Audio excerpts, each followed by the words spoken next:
What is she doing? I don't know. Why is it still showing me? Conference is all. Can you hear us now? So. What we were Yes. muted, can you hear us? Yes, Paul, can you hear us? Yeah, I'm back. Okay, awesome. And John's still not in, but he's on his way. okay. The next person. Can you look on?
Test 1, 2, test 1, 2.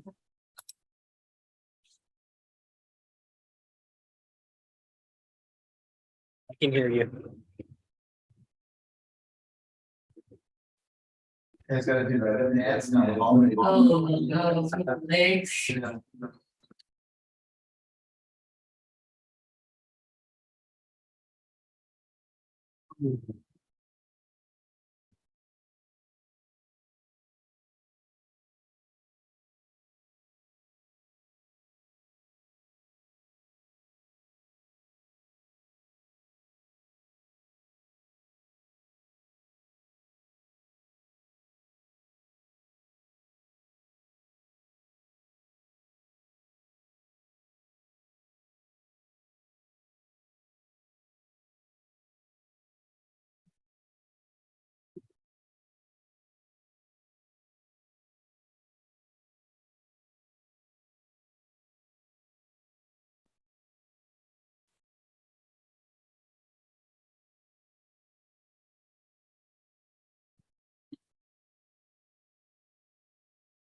no, legs. Yes. John's on his way, so as soon as John gets here, then we can start the meeting.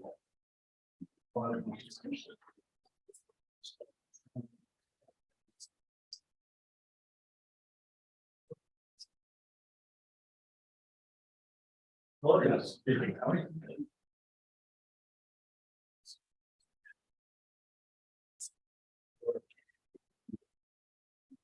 Tom gets situated. When you're ready, bring up. Get yourself. Yeah. Oh, we're gonna get started. Okay. Let's bring this meeting to order. Please rise for the pledge of allegiance. To our next guy. I pledge allegiance to the flag To the flag. of the United States of America, and to the republic for which it stands, One nation, under God, under God, indivisible, indivisible, with liberty and justice for all. Salute the flag. state of the union.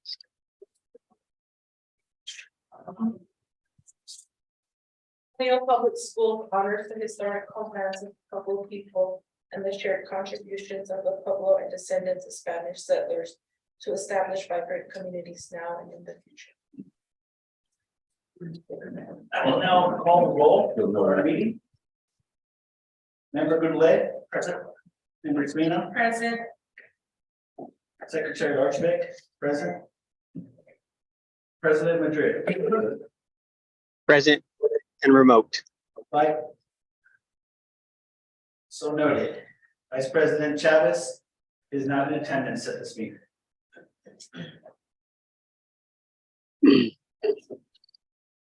Mr. Superintendent, disseminating an announcement of date and time and place for holding this meeting as in compliance with board policy. Mr. Secretary, members of the board, yes, it is. Right, members of the board, are we in agreement and approval of consent of the agenda? Yes. Yes. Yes. Yes. Mr. Superintendent, introduction of guests. Mr. Secretary, members of the board, we have a few people online, so I'll just make sure that we call them out. We have Joanne Barley is online. She is controlling the YouTube live stream. Lynette Buell is controlling the Zoom. And President Madrid is obviously online. And then starting in the back, I'll go to Mr. Wallace. Please stand and introduce yourself. Sean Wallace, District Safety and Security Officer. Hello, good afternoon, Jamie Schutte, Executive Director of Special Education and Health Services. Good afternoon, my name is Francis B. I'm the Indian Education Director at Burley Public Schools. I'm Terry Darnell, Deputy Superintendent of Operations. Good evening, Eric James, Deputy Superintendent of Business Services. Good evening, everyone. I'm Deputy Superintendent of Academics. Good evening, everyone. Gwen Mullen, I'm Deputy Superintendent of Instructional Leadership. Hello, everyone. Sandy Darnell, Executive Assistant to Superintendent. Superintendent, do we have any public comment? We do not have any public comment. We did not ask to the office. And we have any public comment. Superintendent, do we have our NEA representation? Mr. Secretary, members of the board, we do not have any representatives. Item number 10 on the agenda is consent agenda items. 10.1, minutes of June 8th, June 13th, and June 22nd. Members and comments? I entertain a motion, please. I make a motion to approve the minutes of 10.1. Ms. Moll, second it. John, motion and second. Any further discussion? None? All those in favor? Aye. Aye. Aye. Item 10.2, voided checklisting. Any questions or comments regarding the voided checklist? None? Okay, hearing none, do I hear a motion to approve 10.2? Mr. Secretary, I'll make a motion to approve item 10.2 voided checklist. Is there a second? I'll second that. Okay, any further discussion? Hearing none, all those in favor? Madrid? Aye. Aye. Aye. Okay, item number 11 is our executive session. Mr. Superintendent, we will be headed into executive session. Should I go ahead and announce something? We'll be discussing limited personnel matters. 10-15-1, discussion of 23-24 superintendent contract. Do I hear a motion? I'll make a motion to move into executive session. I'll second. Any discussion? Just real quick, any discussion or comments? Just one thing.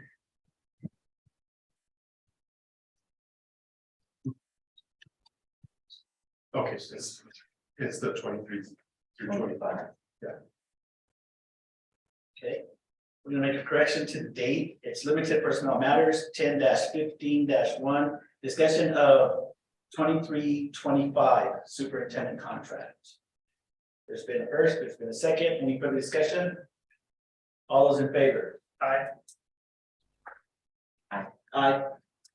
Aye. We adjourn. for executive session. Direct.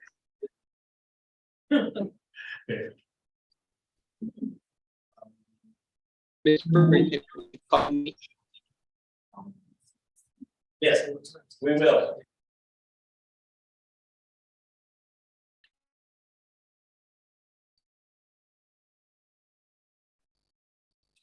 Hey, Mike.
Hey, Puts.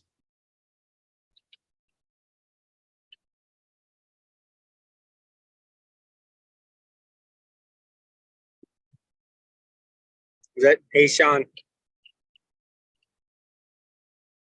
Mr. Wallace. Hey, Sean. Hey, Paul, I think they went into Matt's office. Are you supposed to join them? This is. I don't Lynette. know how they're gonna do it. Yeah, I don't, oh, they're calling me right now. Okay. Okay, all right. Bye.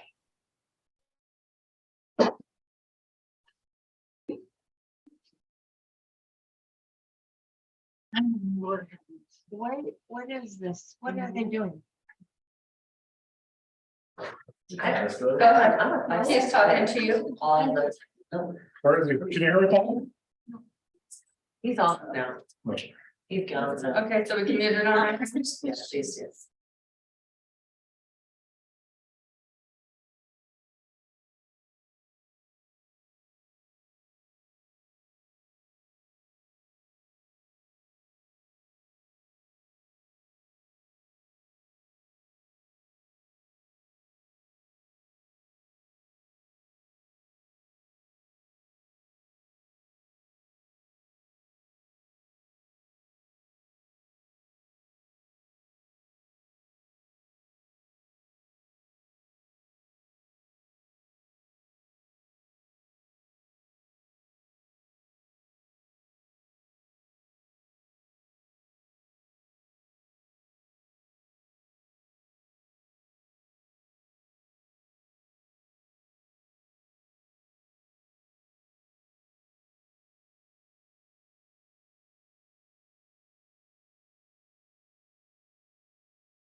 Thank you, Ashley.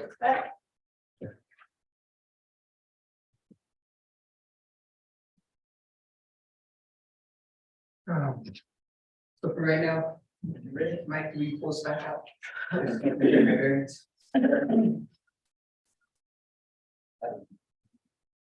Ready? Good. You want to take some time for you to get your bearings, we're okay? No, let's roll. And we'll be meeting back to order. We have just come out of the executive session.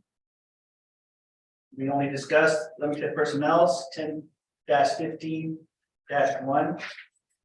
Discussion of 23-25 superintendent contract.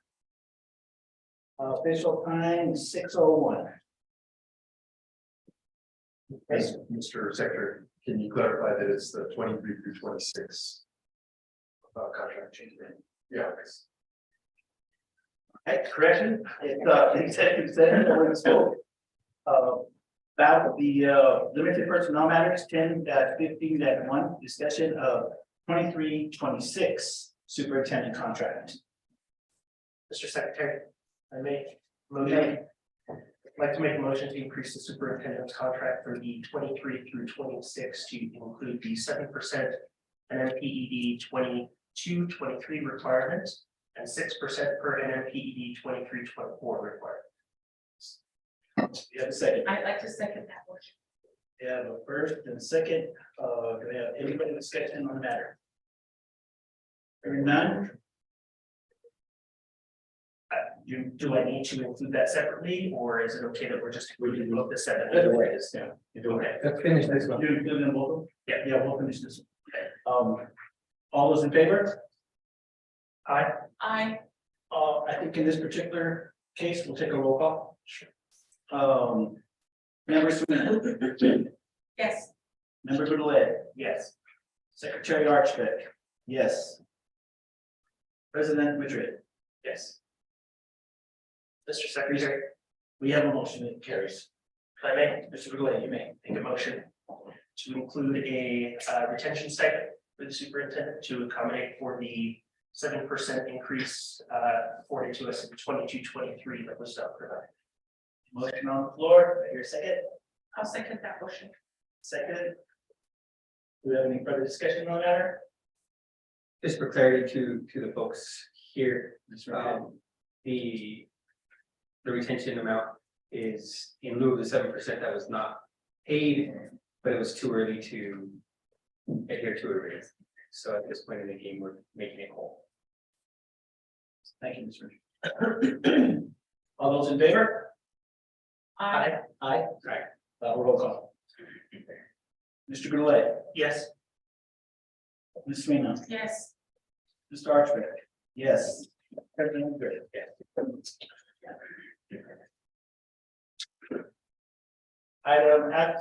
Item 12 on the agenda, Mr. President. Would you like to take the gavel back? Sure. So item number 12 is 12.1 is the approval of the superintendent contract. Do we need a motion? So I think we came out with that. So 12.1 has been approved in the previous motions. If it could just be noted that 12.1 was the previous discussion. So 12.2 June vouchers, it's an action item. Is there a motion? I'd like to make a motion to approve action item 12 for June vouchers. Second. All in favor? I, Aye. Motion carries. 12.3 budget adjustment requests. Is there a motion? President, I make a motion to approve 12.3 budget adjustment request. There's a second. I'll second that. All in favor? Mr. President, I have a question. Sure. Is that inclusive of the ones that we received this afternoon? It should be, right? All for that. All in favor? Aye. Bars 12.3 carries. Next item is number 13, safety report from Mr. Sean Waller. Mr. Superintendent. Yeah. Mr. President, members of the board. Lynette, or maybe Sam, or who's controlling Zoom? Lynette? Join. Oh, Joanne, can you let me make me a co-host? Yes.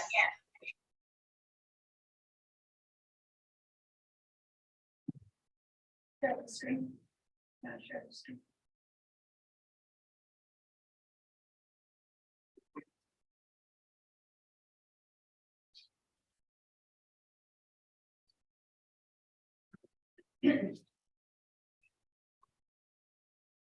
What we're doing now, I'll share a funny story. You know how kids are today, right? Everything they do ends up on social media like Snapchat or TikTok or something. So we're out at the ranch and my daughters are across the river and I'm on one side and I'm still working on a corral. And I look at my Snapchat and Indiana's like singing on horseback. And then all of a sudden the horse starts to crack and she's flying off. Yeah. It's so funny. It's just like, well, it wasn't funny at the time, I was like, okay, I'm gonna go check on her. And but she is okay.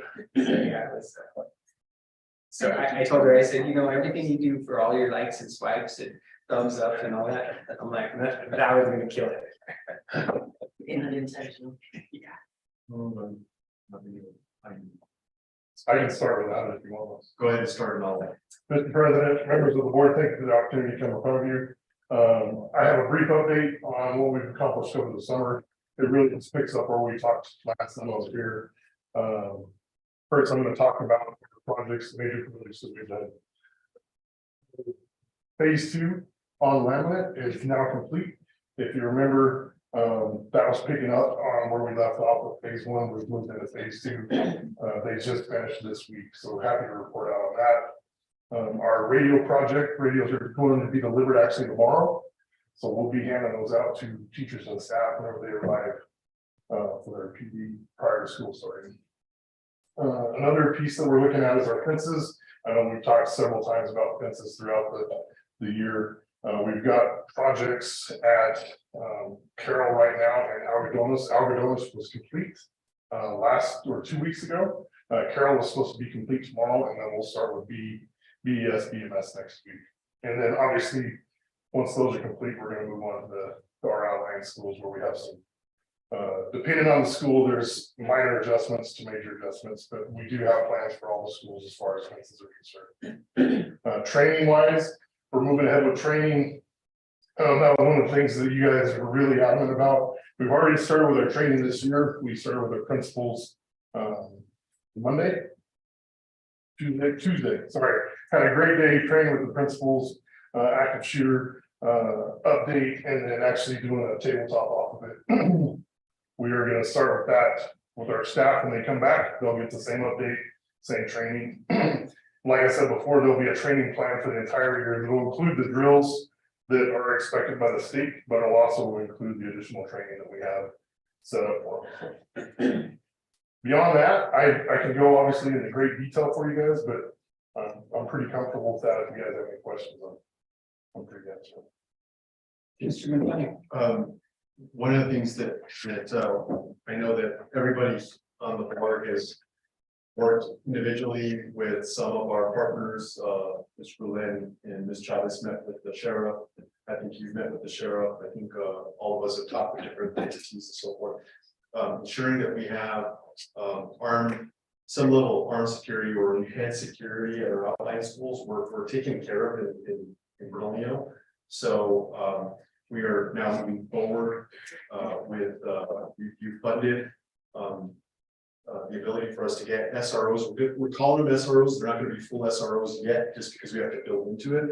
So I believe as of maybe as early as today that we posted positions. I don't know if we got it posted or if we're still in development. We have to finalize the job descriptions because they're not going to be campus aides. They're going to actually be security officers on our campus. And then once we work with the county through all the processes, we'll be able to put weapons on them. But we're going to hire them immediately so they can run the process that they're going to do.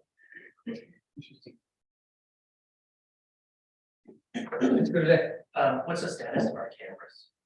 Great question. Sorry, I missed that. Well, Cetus is complete. Coach T is about 40 to 50% complete.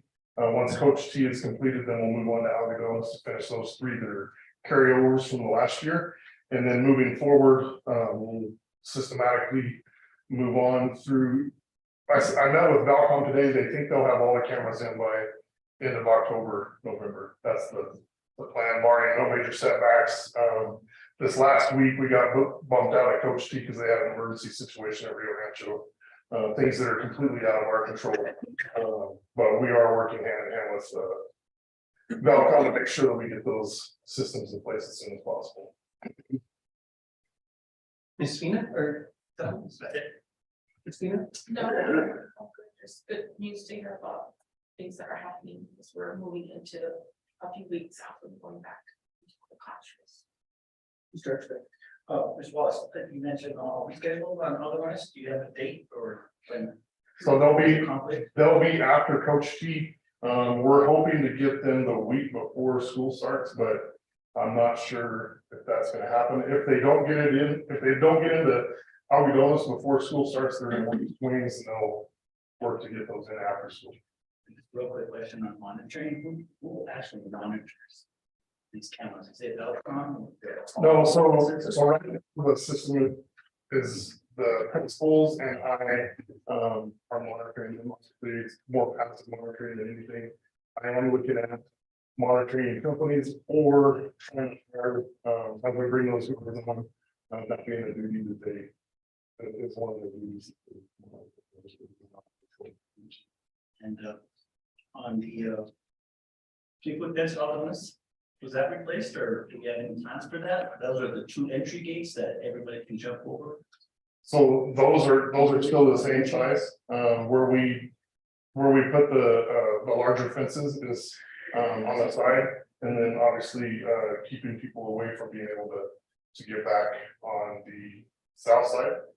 But the front fence, it is still 3 feet, but I feel very comfortable with the laminate and the things that we put into the front door. I feel pretty comfortable. Can I help address that? Because I actually took that project on before Sean got here. And the reason we didn't up this 3 foot fence yet is because the gates are open all day. Right? People are coming in and out, teachers, principal, parents drop off, that kind of stuff. So since they're open, it doesn't make sense to raise those gates until we actually have a sentry post there. Once we have a post and we have some guard stacks and we have people we can stop, then we'll raise those fences. Right now, we just went to make sure that everybody goes into an entry point from the parking lot. So once you're in the parking lot, the only place you can go to get into the school is through the front door. So that's where Sean picked that up. But until we actually had someone posted there, it kind of doesn't make sense to do that just yet. And more than likely, we're going to readdress that. In the Yes. regulation. Yes. Awesome. Thank you. That's it. All I have. So I know you guys discussed posting the positions and possibly going a different direction but I just wanted to share with you that last night's county commission meeting, Sandoval County Sheriff's Department was there asking for 5 additional positions in an attempt to, grow the department. And so I know we're already moving in the other direction and I'm sure it will be a good method, but if push comes to shove, and I think the ability to partner with them may be there because we're basically coming up with the funding and they were asking for funding, they got denied the funding, so hence they didn't get the position that they wanted, and it was 5 additional that they were asking for last night. I think that was back to the 50. I thought that was strange, yeah, I'm like, we went to you with 9 and you said no, and now you're asking for 5, so long story short, I just wanted to share that with you. Can you update the conversation you've had with the sheriff's office recently about some of the things that, like even the partnerships that you and I talked about at this weekend, and so I think we have maybe a different avenue based upon the conversation. Just share that because the problem is I feel like sometimes the conversation is happening with one entity. This is not just the sheriff's department, it's not growing as well, right? Like you're saying, they're like enthusiastic initially. And then push comes to shove and they're like slow rolling everything out because there's no motivation for it. But there were a couple of concerns I had from the sheriff's department about the partnership, and even if we officially deputized SROs from the sheriff's department. And can you explain what they? Yeah, really the big thing that continues to come up in regards to the SRO program, whether it's BPD or San Juan County, is there seems to be a lack of interest in actually being an SRO. And I don't know if that's what the perception is at those departments. That's what they tell me, that, hey, we don't have people that are interested in it. We talked to, because in conversations we've had, special deputy has come up. And so I revisited the special deputy.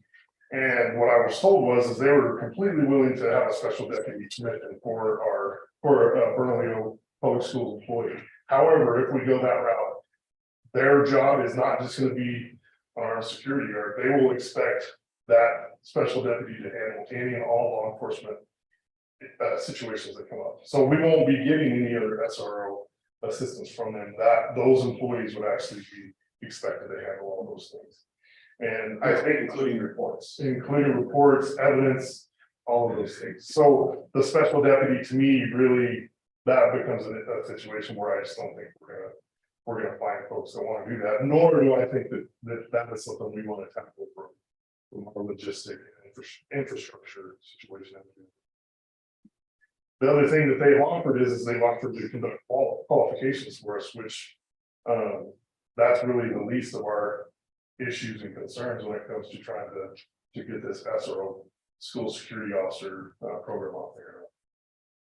So the direction that we're now going is, can you elaborate on that? Yeah, so the direction we're looking at going is we're looking at going the direction that Rio Rancho schools have gone, what Cuba is now doing, in which we're going to work towards having an armed school officer program.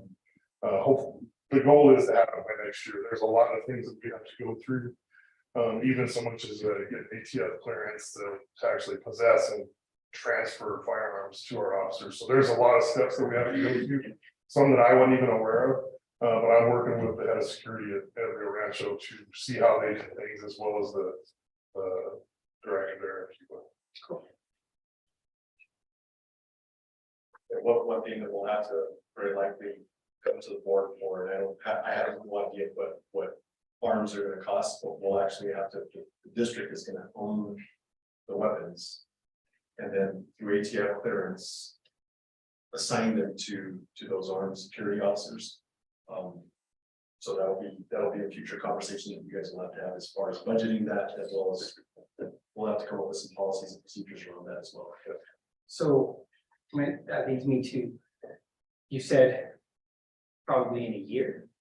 Yeah, my anticipation is it's gonna take us about a year to get all the logistics and infrastructure support to be able to stand this program up. So what are we doing in the meantime? So in the meantime, that's what Mr. Montano was talking about. We're gonna start hiring guards that the future will be their armed, but right now they'll be unarmed security guards on our campuses. And their roles will be different than the campus security guards. And salaries will be significantly different, to the point that we can go recruit our Santana. The people that are at Santana work at that, and it will be a shift work. The only thing is currently they won't be able to carry arms. And I was telling Mr. Montano, I spoke with some officers that I know. I don't want people thinking I'm still their programs, but I have received some good interest in it already in the last couple of days. Great. I don't have any other questions. Thank you.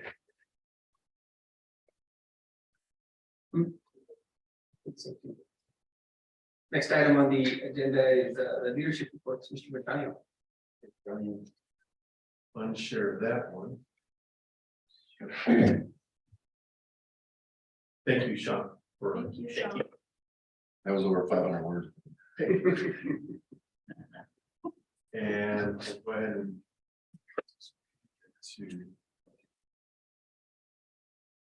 I think There is anything that's not complicated. Ever. Right. Mr. Darnell, I think you're the first person. I think so. Go ahead. And we're ready. Real quickly before Mr. Darnell starts, one of the things that we're trying, we have a vision statement that's attached to our strategic plan, preparing every student for lifetime of success. We're gonna really try to brand ourselves now for the district of Berlin Public Schools. What are we doing? We're preparing every student for a lifetime of success. And then we have a little motto that we're gonna have for this year is believe, inspire, achieve. If we believe we can inspire that and we'll achieve it. So we're really gonna try to hammer down. So you start seeing our presentations around that and trying to rally people around this idea of where we're headed, moving into this coming year.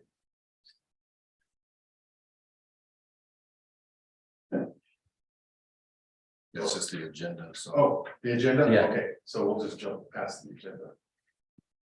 So I'd like to just update you on 3 areas tonight, and one of the things I just realized I left out that we were talking about rebranding and stuff was actually the rebranding of SLA. And so I wanted to make sure that I'll speak to that also in the projects.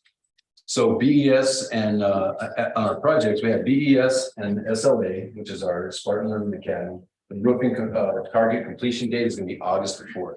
They should be off the roofs, cleared the parking lots and out of the way by August 4th, so that we will be ready for school. And as you guys, I think I had spoke to you about this project before, it is actually a liquid that they put on top.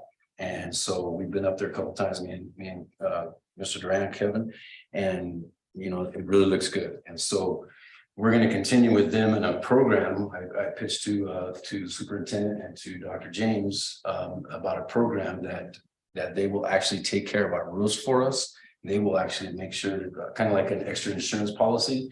Every year they'll come through and they'll take care of all any minor and major, if it's something that they caused or something that they haven't, paid attention to, they will actually take care of that under that insurance policy kind of thing that we have. So it really benefit the district, and I'll bring more information. Mr. Duran's gonna have more information for our superintendent here within the next week about that.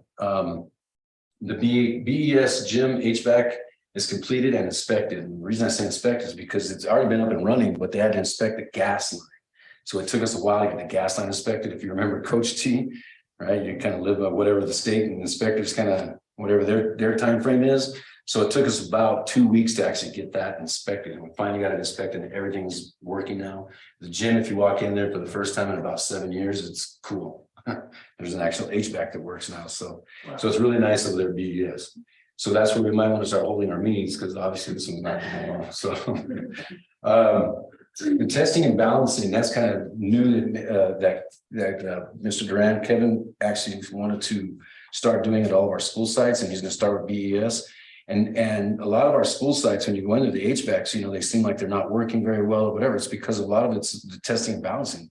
The airflow coming in, it has to balance out with the airflow going out. If not, you don't get any, you just get this big balloon, right? And it just holds the air. And so they're going to be doing a lot of testing and balancing on those systems. And we're going to start at BES this coming week, and then he's going to keep moving along as we go and trying to get some testing and balancing done in all of our schools so we can make sure that they're working properly. The VHS HVAC, this one gives me heartburn. We just found out today the units have been delivered, but the primary electric work won't start till mid-September. So if you go by the high school and you go in the back, you drive in D-Gate, you're going to see some big things that are with a temporary fence around it. Those are our HVAC units, and they're going to go on top of the gym. We thought we were going to need some structural engineering and some beefing up of our roof. They told us, no, we don't need it. But the problem is, and maybe that's what kind of was the holdup we thought, but what really the holdup is we don't have the motherboard or the actual components to turn them on when we get them up there and set. And those are still being delivered and shipped, and they're looking at probably October for those. So if they actually go in there and start doing the electrical work, they're going to just start running their lines, that kind of stuff, and not disconnecting any of our units that are on top of the roof currently. Because once they do, we're out of luck. I mean, there's nothing there. If they do it in September and November, that's probably the best time to do it, because we're in between heat and cold. We're just hoping we don't get one of those cold spells in November, which my luck we will. But at least, and I know it's always been like that since I take this over. But at least we'll have them up on the roof, and they'll actually be functioning. Hopefully they be functioning by the end of November and into December, so that we have them ready to go. We do have some backup plans right now with some things, because those units we have up there are just not pumping cold air. So we have some things in place that we're looking at putting in place for our volleyball season coming up, and actually school Our PE class, if they go to the oxygen, it's gonna be great, but if you have a volleyball game down the main gym, it's gonna be hot. So we're gonna look at some things we can do to kind of mitigate that as we're going. BH locker room update, and upgrades that we're doing. There's a scoping and assessment of the sewer lines that we've been trying to get for a while now. And every time that we seem to get it, the guy schedules it, then something happens. They had a death in their family, and then the guy ended up sick in the hospital, so he couldn't come out and do it. So we've contracted with Facility Builds. They've done a subcontractor, and that's who's supposed to come out and do the scoping of the pipes. They're coming out here on the 2nd, and they're going to do that and schedule it one more time. Once they get that done, then they can give us a real quote on what it's going to take to fix the locker rooms. Because right now, they're gonna, they can tell us, yeah, it's gonna take X amount of dollars, but if they don't know what's underneath there, so if they got to dig up that, and we're talking about digging up cement, going through walls, into the flooring, all that. So once they get that, then they can give us a real quote on what it's going to take to fix the locker rooms, and then the money that we have, the funding that we have set aside for it. Going to the first, let me just also with the SLA, the rebranding, actually I didn't include here. Want to let you know the signs have been ordered. We've already did a proof on them. They're already going to be ordered. They're going to be working on them. In the meantime, they're probably not going to be here right away whenever we start school, because they do take a while to get up to make the ones that we have. So we actually have purchased, Ms. Dool has gone out and she's purchased some banners that will go over the top of anything that says Bernalillo Middle School, hang on fences, things like that. So that we have a branding of Spartan Learning Academy to start off. And then once we get those signs, we'll replace those banners immediately with the signage that we have permanently. So we'll have that in place. First, yes. Mr. Now, including in that is the change of the marquee. Right. The marquee's already been ordered, so that. Yeah, and Lorenzo, he didn't have an exact date yet for that, when they're going to deliver that, but we are actually changing the marquee up front as well. First day of school preparations, the usual stuff, but except for our HVAC units testing and repairs, we're running into some issues over at Avilonis. I'll just be honest with you. Those are swamp coolers. They are not HVAC units. And so you guys know how swamp coolers work here in New Mexico sometimes. And when the heat of the day, when it's 102 degrees outside, I was up there literally working on HVAC, the swamp coolers the other day. And the gentleman from Europe was there, laid his thermometer on the ground and said, this is what's coming off the roof. And it was 167 degrees. So that's what's coming off right off the roof into your vents. So that water and everything trying to cool that down, it's a lot. It's hard, it's hot. So there's a lot, that swamp cooler has to do. So, unfortunately, we're doing the best we can. We actually have some stuff to help mitigate some of those classrooms. We've done a pretty good job of making sure that we brought the temperatures down, but there's 1 or 2 classes that are still giving us some issues. And with that, we'll bring in some portable units. We'll purchase some portable units for the inside, and that way we can help cool them. I just hope they're not too loud, so that way it doesn't interrupt classes and stuff.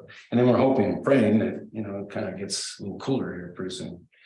They're doing a grounds cleanup around the district. We're down to 1 groundskeeper, and I just the boys, I call them the boys, my crew. They just all kind of left for the summer for their college days and trying to get ready for stuff like that.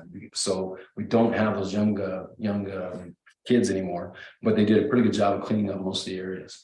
So I think we're set with that around the grounds cleanup.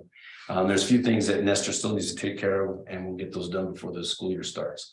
A few furniture moves for the teachers, did a ton of movement. And so as a lot of the boys, that crew I talked about, the interns, they were moving stuff all the time. And then we're still doing that. Myself, Kevin, and David actually took stuff up to Coach C today in our box truck. We're joking around. We're going to become 3 guys in a truck instead of 2 guys, so we can start a business. But the custodians, they're busy doing floors, desks, tables, windows. They've been doing that. They've been doing a lot of deep cleaning inside of restrooms and common areas that are used. So they've been really working hard and focusing on those areas. The interior painting and minor repairs are also what custodians have been doing in the meantime. District athletics, I want to talk to you real quick about that. The district athletic director, Mr. Harge, Coach Harge, has been doing some onboard meetings, some community visits. I know they did some professional development. He's going to have some professional development coming up on the 13th and 14th. The 13th is a Sunday. What he plans on doing is doing a kind of a meet and greet, and everybody get together and do some team building. And then after they do that on the 14th, that Monday, then he's gonna want to do some good PD and start talking about what it is to be a Spartan and coaching and those type of things. He's bringing some people in to talk on that, and it'll be really, really good. I plan on being here as well. Budget meetings, I know he met with Dr. James the other day. They went over some budget stuff, some budgetary needs. And Dr. James was really helpful to him. And then I've sat down with him a few times now with just some perspectives on what we've gone through in the past. Just certain things, I just wanted to kind of keep him abreast of or get him up to date on. And because as you guys know, someone new comes in, people go and say, oh, well, now that you knew, this is what I need. And the next day, last day he didn't do it or something like that. So I just gave him some clarity on why things maybe were the way they were. The portable bathrooms outside. Why do you have portable bathrooms outside? And what are those used for? Those kind of things. What we plan on doing with things just like those stuff.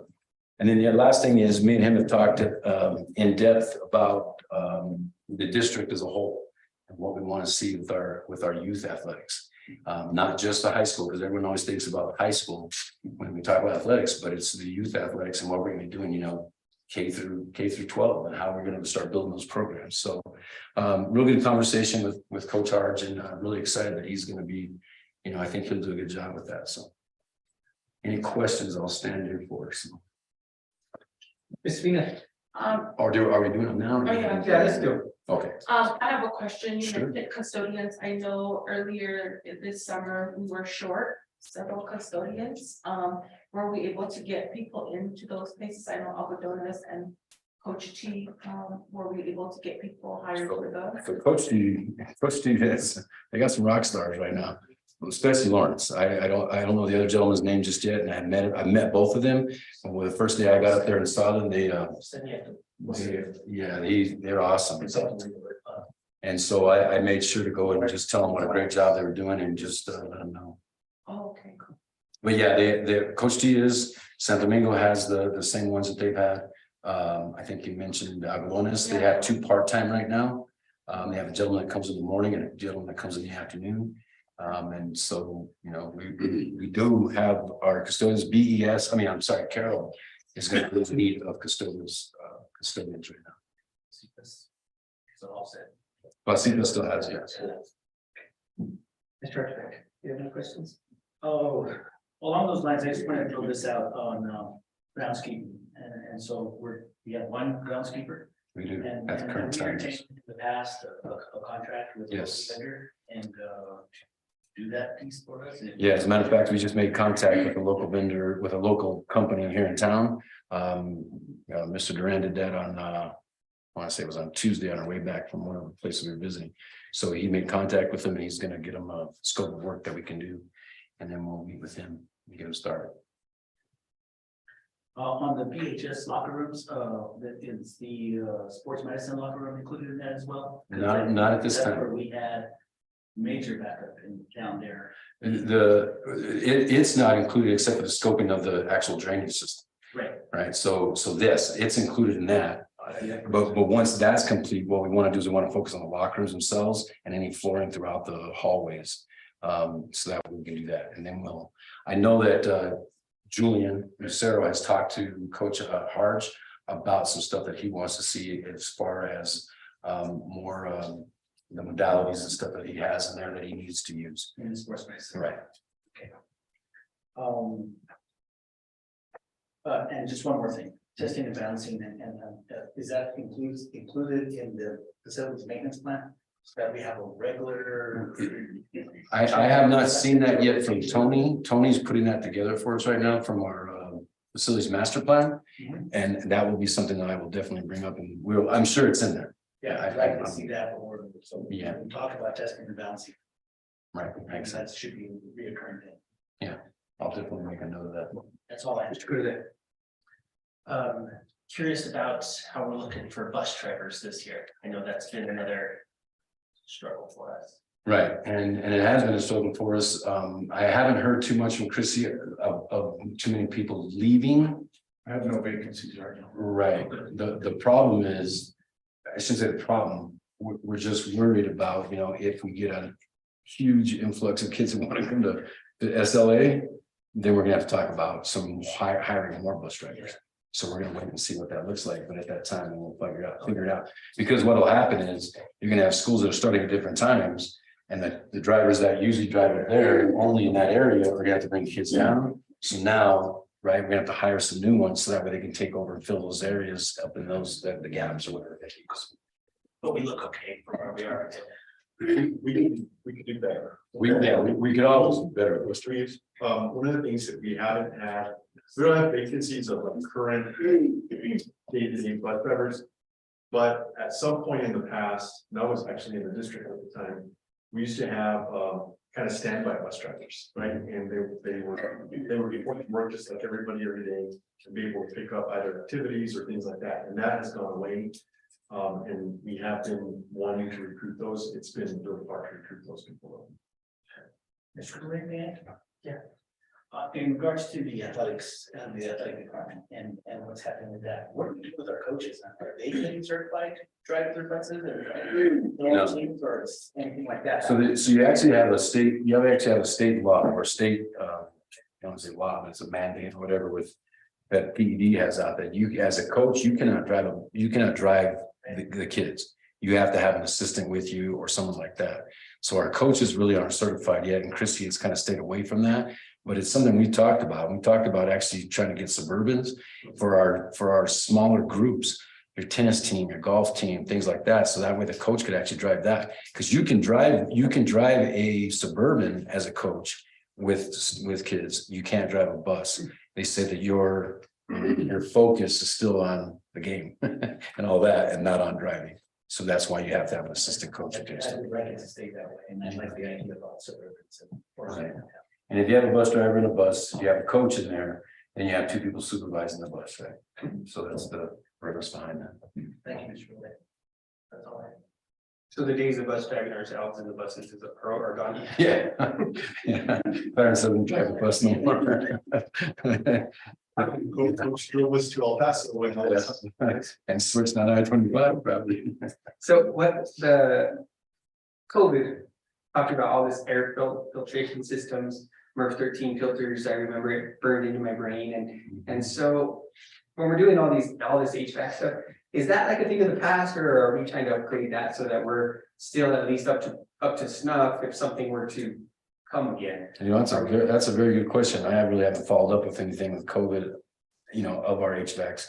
I know our HVAC systems do have filters in there, but our swamp coolers, I couldn't tell you. The ones that I was on top of today, just getting them functional hard enough, so I don't even know. I'll check. The reason we're bringing it up is it's not for the old stuff, right? The old stuff, it is what it is, and we got to do it, but anything that we implement new, maybe have Mr. Duran or whomever is working with these vendors consider that, hey, it needs to be at least this, and just so that if something occurs again, we'll at least have those checked off the box, and they're doing it, so might as well get to it. And then the last thing is with all this roof repair, we're gonna have a concept of that. We have what? Excessive trash. Gas cans.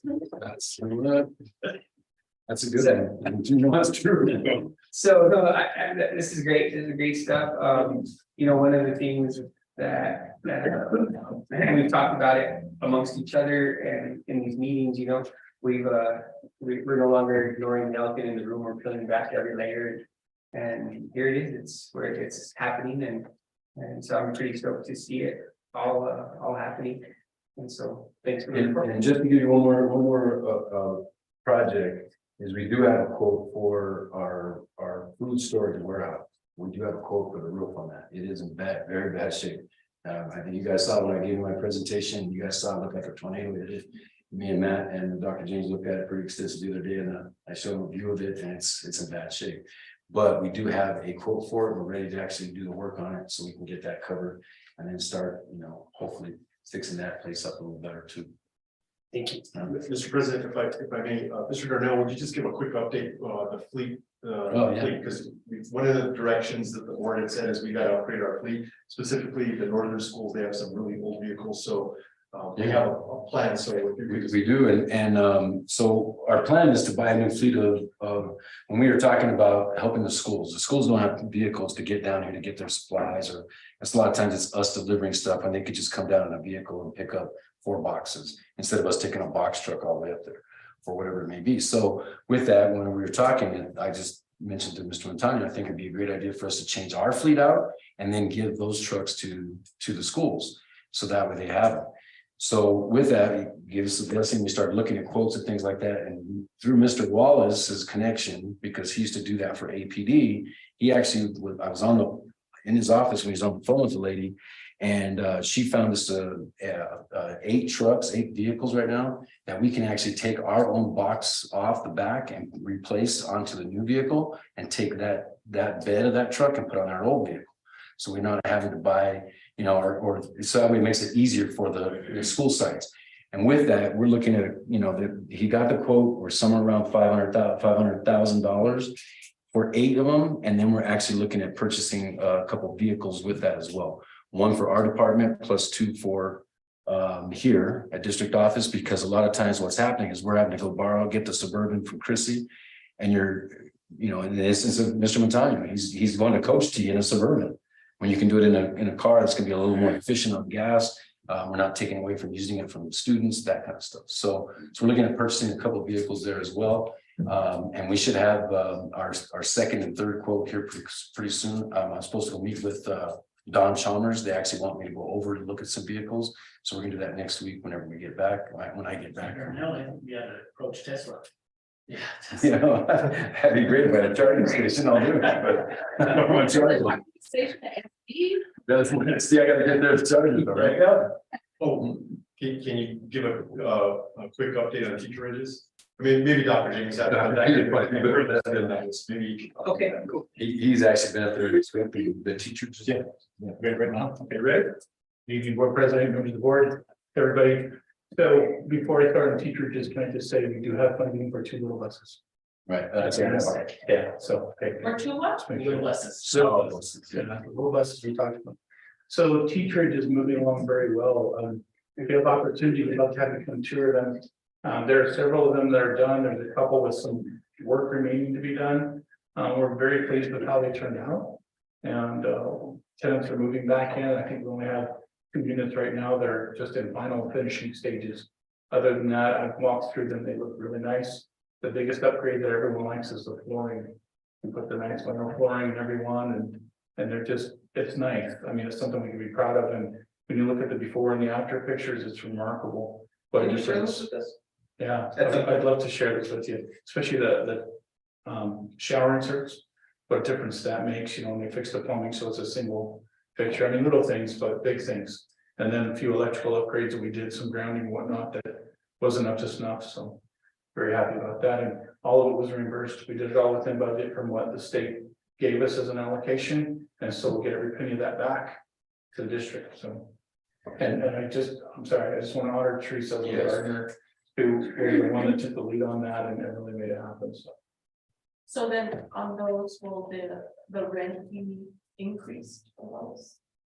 We actually haven't even gone into that process yet, so. Yeah, what we've done is we've upgraded, I'm sorry, we have upgraded the rental contracts and all that. There were some pieces that were missing. And the next step is to look at fair market value and decide, do we want to treat it as a perk and let them have that difference? There will be things we have to look at as far as their payment and being taxed, because so when they're paying $300 or $350 a month for the unit and the market value is $900, I have to tax that $600 that they're not getting. So there's some pieces we're looking at, working with taxation revenue to make sure we're totally in line on that. So, thank you. And just one last piece too with the teachers, there was some issues that we had, we talked about it briefly in one of our meetings about that somebody lived in Pena but stayed in the teachers gym and then went back to Pena. Are we, just as collectively, I mean, we have these, we're putting the investment, we want to use them as recruitment tools and to put them in so that people can utilize them, not necessarily something to take advantage of. Like, let's use it, and if someone needs it, by all means, that's providing it. But I mean, if you live in Pena, you shouldn't be able to get a teacher's in Cochiti, in my opinion. And so we should have a mileage radius, maybe a mile radius. I just think, you know, I don't really want to get into the weeds too much about it, but I definitely think, you know, there's a lot of, we're making an investment, we're trying to provide something for folks. And if nobody wants it, then that's a whole different story, right? Well, okay, so will take it, but I just want to be clear, you know, like let's use them. I mean, if we can get a level 3 teacher that we can, you know, add that as a subsidy to them and get them up there and it helps us, or we're short a custodian and they're like, well, yeah, I'm only gonna make X number of dollars and the commute's gonna kill me, that type of stuff. I think that's the goal of them. And so we should always keep that in mind as opposed to just keeping them occupied. And with that, It's great. Okay, so just one more note on the teacher, is as a teacher over at the high school, put that hat on real quick.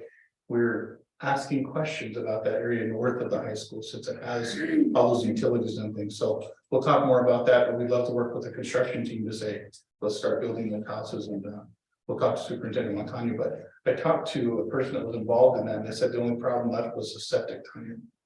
So we're gonna get a little more info on that. We may have some pretty neat opportunities there, so for sure, you know, so good stuff. So as far as the business office, I just want to say we're very excited for a good rollover.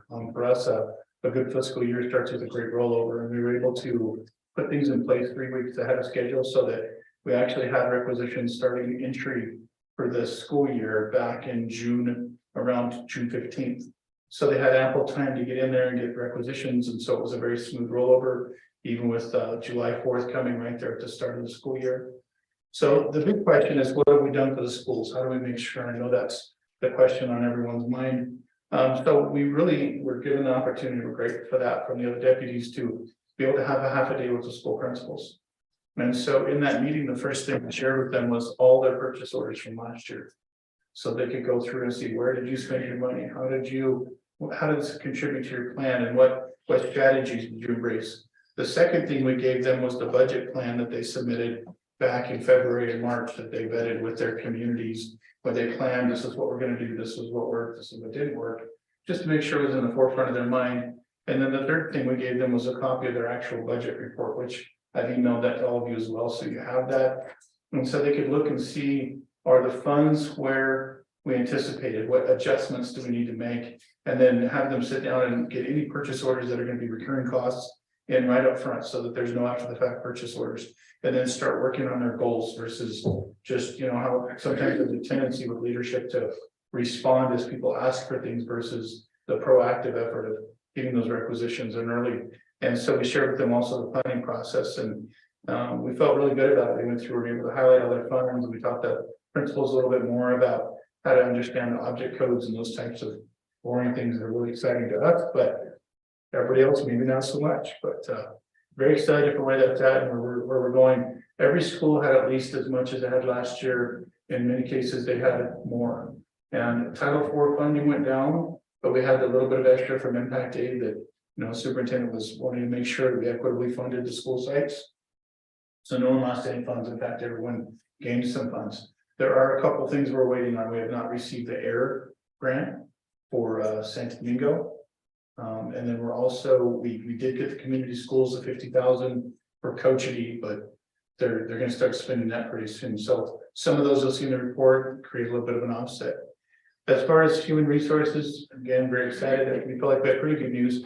We have 8 classroom teacher positions that are vacant right now. 2 of those just came in resignations. We were down to 6 and we have 2 recommendations. So we would have been at 4 about 48 hours ago, but we had 2 resignations roll in last minute. So because of that, we're technically at 6 right now with the 2 that just left, but we like to think of it as 4, but we're going to keep going and rolling, and we're getting good response. We're getting a lot of good candidates, a lot of good pools. One of the things that we've been most excited about is cooks. We've never been able to find cooks, and Debbie's letting us know now that people are coming out of order with good candidates. So we're going to actually be able to fill all of our cook positions.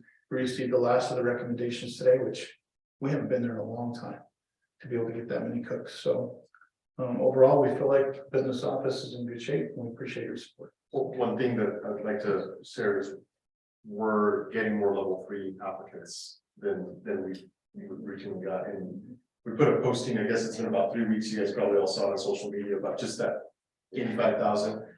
And I think it got a lot of momentum, and so I do anticipate that we're gonna be able to fill in with more level 3 teachers going forward.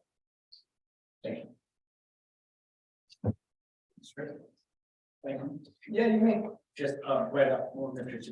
Superintendent mentioned now, it was a big topic at this school board leadership conference. We are at the top with level 3, and so they were talking about, oh, we're having a hard time getting level 3 and all that, and basically said, oh, they're all going Berlin. So that was pretty much the consensus with a lot of those school boards. The word is getting around. It is happening, and the word's getting around also with the budget preparation process. You may be getting some phone calls because I think Cory did a really good job of explaining how we went through school budget and community preparation. So it was a big hit down there, and most of the boards that were there were from down south, just because the location primarily.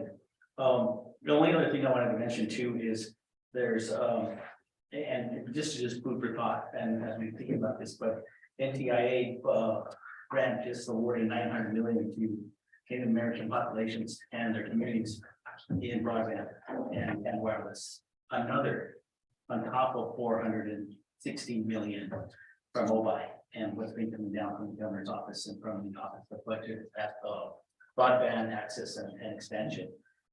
You're talking in the millions now. It's getting there. And a lot of that money is headed towards or could head towards our 7 communities here.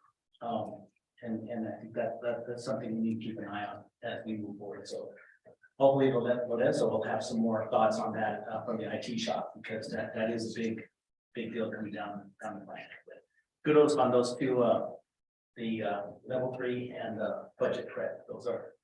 They were a big splash 2 weeks ago. Ms. Sweeney. I'm just curious about the 8 positions. Are they specifically for certain schools, or are they across the board? They're really across the board. We had a few outstanding in San Domingo that have been there for a long time, and those are 2 that are getting filled. So we're very happy about that, but it is mixed. There's a couple at the high school.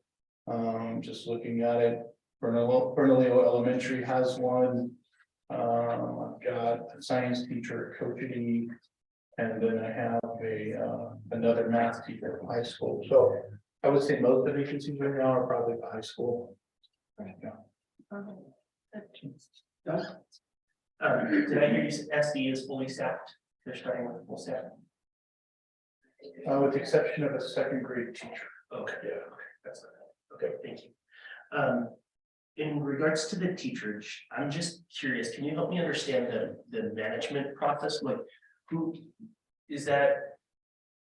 Are those tenants managed through Mr. Darnell's division, through yours? Who's their landlord? How does that work? That's a great question, and it hasn't really had a home in the past, and so it's just been kind of a little bit of a will and deal with the principal to say, let's get them into a teacher. There hasn't been a lot of movement.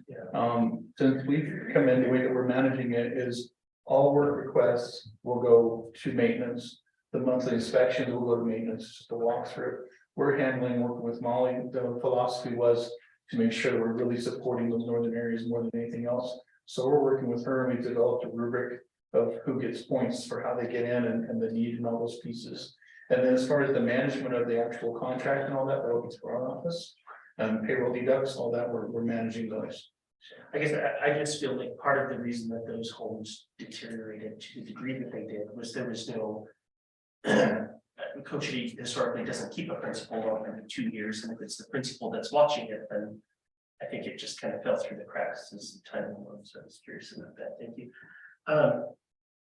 Curious about your thoughts. Some feedback that I had from the Santo Domingo staff last year.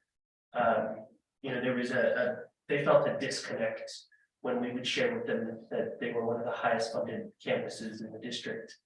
And teachers felt that they weren't seeing that trickle down to the classroom, that they were still having to purchase their own school supplies or colored pencils and those sorts of things.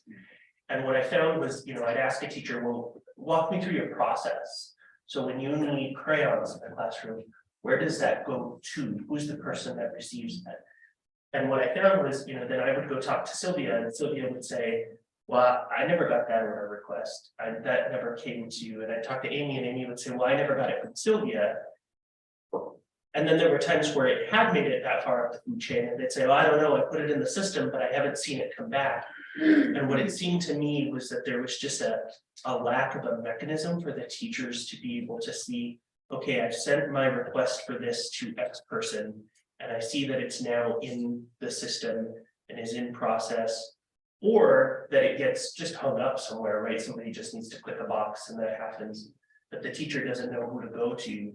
And so rather than recognizing that it's a systematic failure, they catastrophize and say, well, everybody just hates SD and I can't get crayons, right?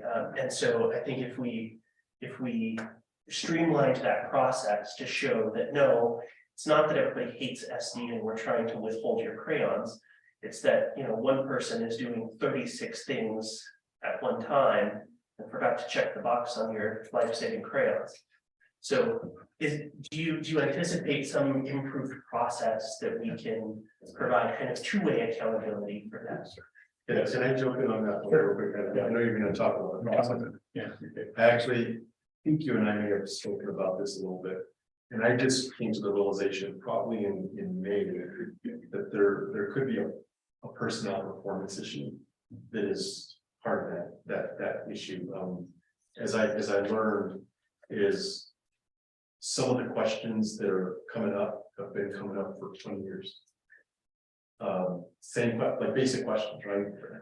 And so I think that there's and that was actually some of the direction I had given to Teresa when I talked to her about potentially placing her as the interim is we've got to get this, just like show them the budget, show them what's available to them and get this out there. But I know that Eric, you have a little bit more of a detailed response. No, I appreciate that comment very much. And so we are doing the bookkeeper boot camp still. We'll be doing that for 2 full days next week, just for bookkeepers, no one else.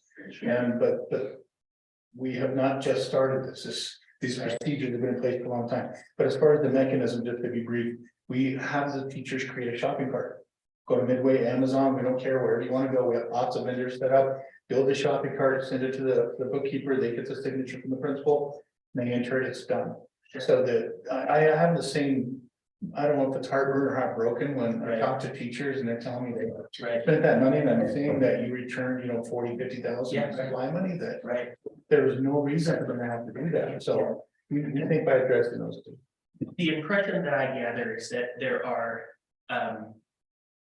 are weaknesses in our system that may be individuals, but we've created such a dysfunctional system for those teachers to operate in that it's easy to blame the district, right? It's easy for the teachers in the classroom to say, well, it's the district who's failing to provide for us because that's historically what they always do, because there's no mechanism for them to see that actually the person that they just had lunch with and bashed on the district about for 2 hours is the person who didn't do their job. And that's why they're not right. And so I think if we just had a system that said, here's how you can see that your colleagues are doing their job and that you're doing yours, then that's going to encourage some accountability and encourage some maybe a little bit of workplace, hey guys, we need to own this. It's ours, right? So, because that's the impression that I get. We've given them such an out to blame us for. Do we have cooks at SD? I know that we were short last year. Are we good on that? Okay. And then thank you for the budgets that you're sending us, the email that I know is super helpful to see by site where we're at. Real quickly to follow up on your question. Your team is still following up. One of the things I asked for all of our district offices to create a rotation of when we're going to actually be at the school sites. So it's less impactful here in Romeo because it's easy to get here to the district office to do your business. But if you're in Santo Domingo, Lago, this Coach to your Placitas, you don't necessarily come to Romeo, right? So specifically the business office, whether it's HR and benefits, whether it's whatever, they've created a calendar where they're going to be at the school sites once a month to be able to just kind of be in person to answer questions like, hey, we're gonna be here on this date. If you have questions about your payroll, your benefits, anything like that, that they'll be there to support. And we come as our own subs. We thought we'd take the whole team, whoever's being talked to, the rest, one of the others will go cover, so. That way they can just step right out of class. Nice. And I think it'll help if you guys are giving a consistent message to you, right? Like if you're going up and you're telling the teachers, hey, you need to order stuff, create your shopping cart, send it to this person, send it to. Again, it's just that mechanism so that people can't say, well, I didn't know that that's, you know. And I think Ms. Little Gardner is gonna make a dramatic shift there. As an experienced principal, she worked with our department for the last 6 months, so I would personally just reach out, and work with her to make sure that we have a mechanism for that. One more thing, because I know that both Mr. Gouveia and Ms. Selena got a lot of complaints on it. We're moving from my school bus to GoFan, so you can talk a little bit about that, what that's gonna do. Yeah, so my school bus, you know. We liked my school bus, a lot of things about it, but there were some issues with it too. And it was mostly in the deposit and the processing side and little fees that they would take out of transactions they wouldn't tell us about.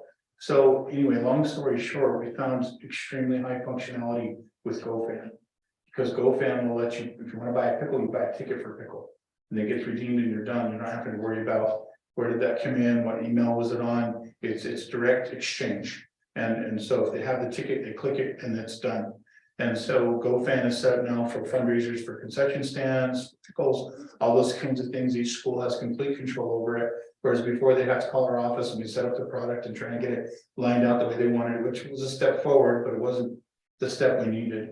And so with GoFan, we're using that. And the nice part of that is when it's done, that one of the complaints or concerns that we had was delays in getting the money back into the activity funds.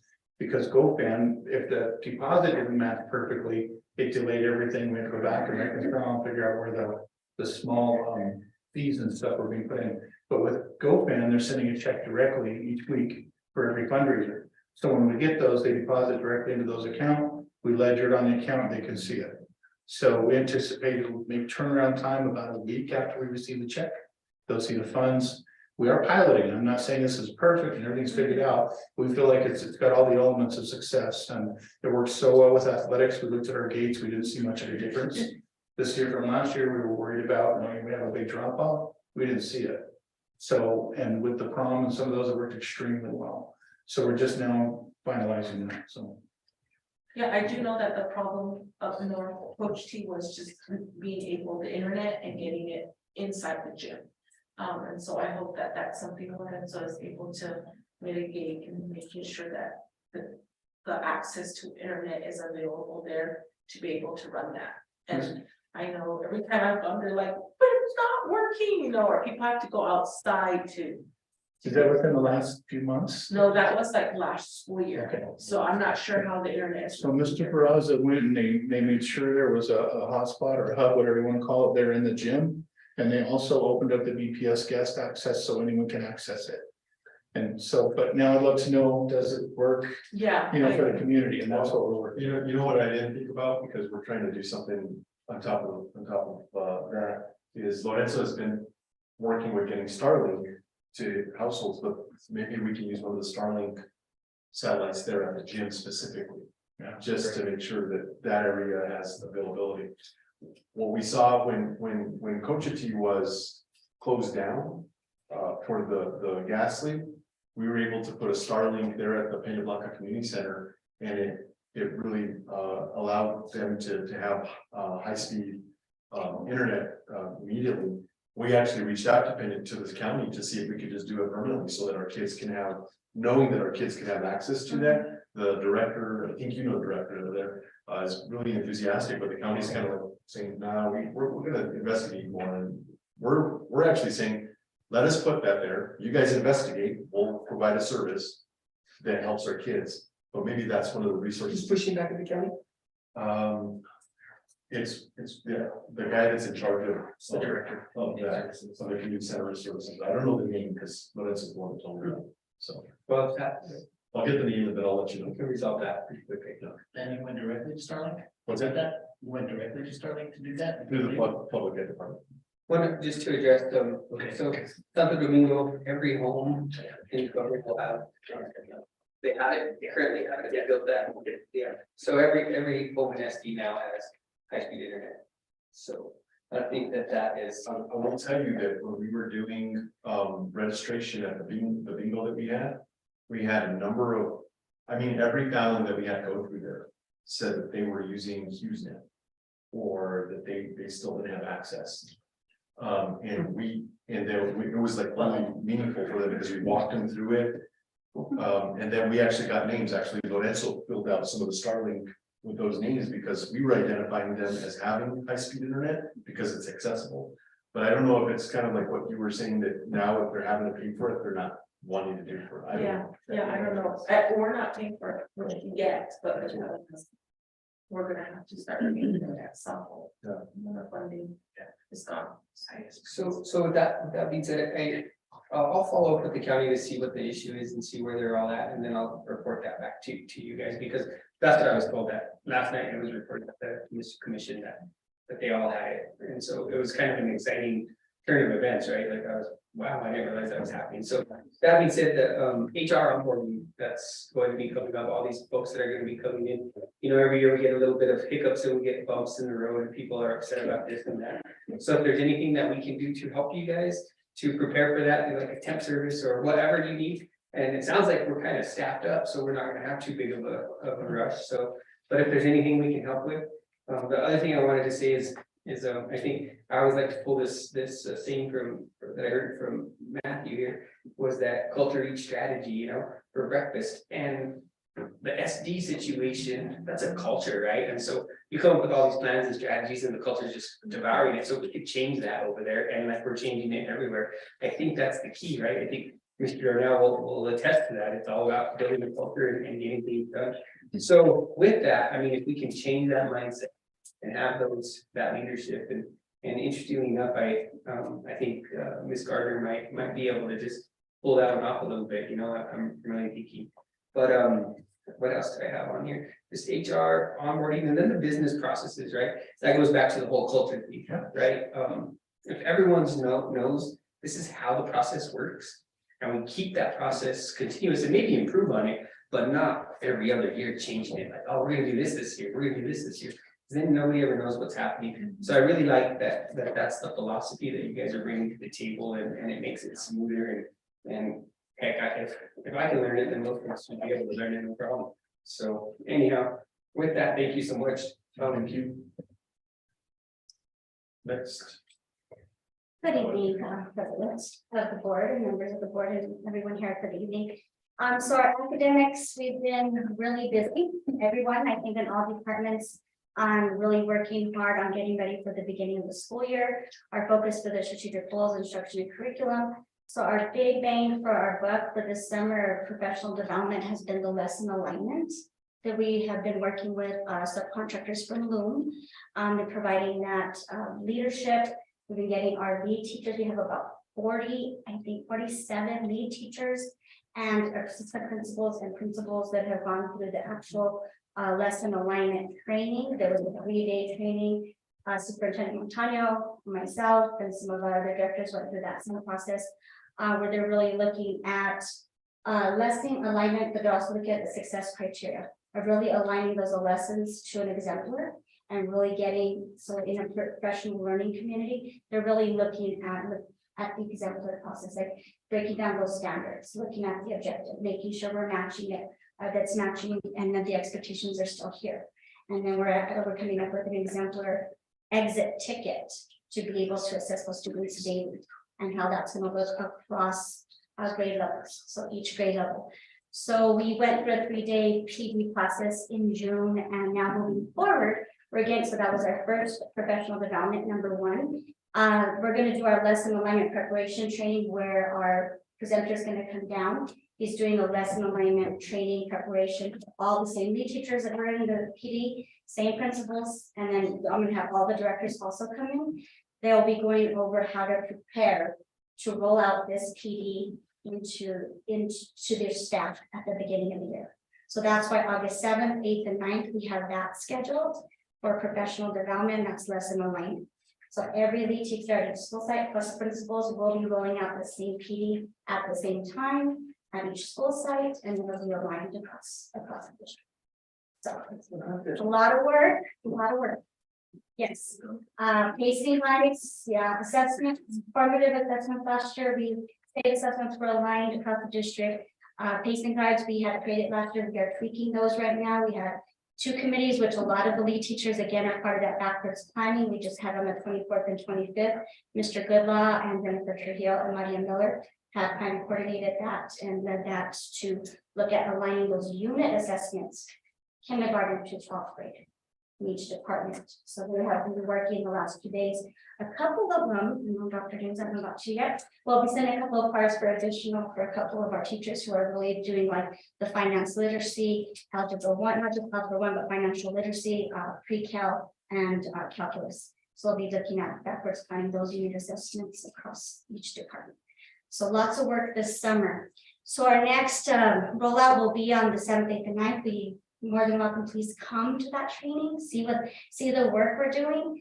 It's intense, and they'll be doing practice sessions. The teachers are going to get into there. Will they? Practice. Where is this at? Every school site. Every single school site. Each school site. We have the lead teachers represented at each school site.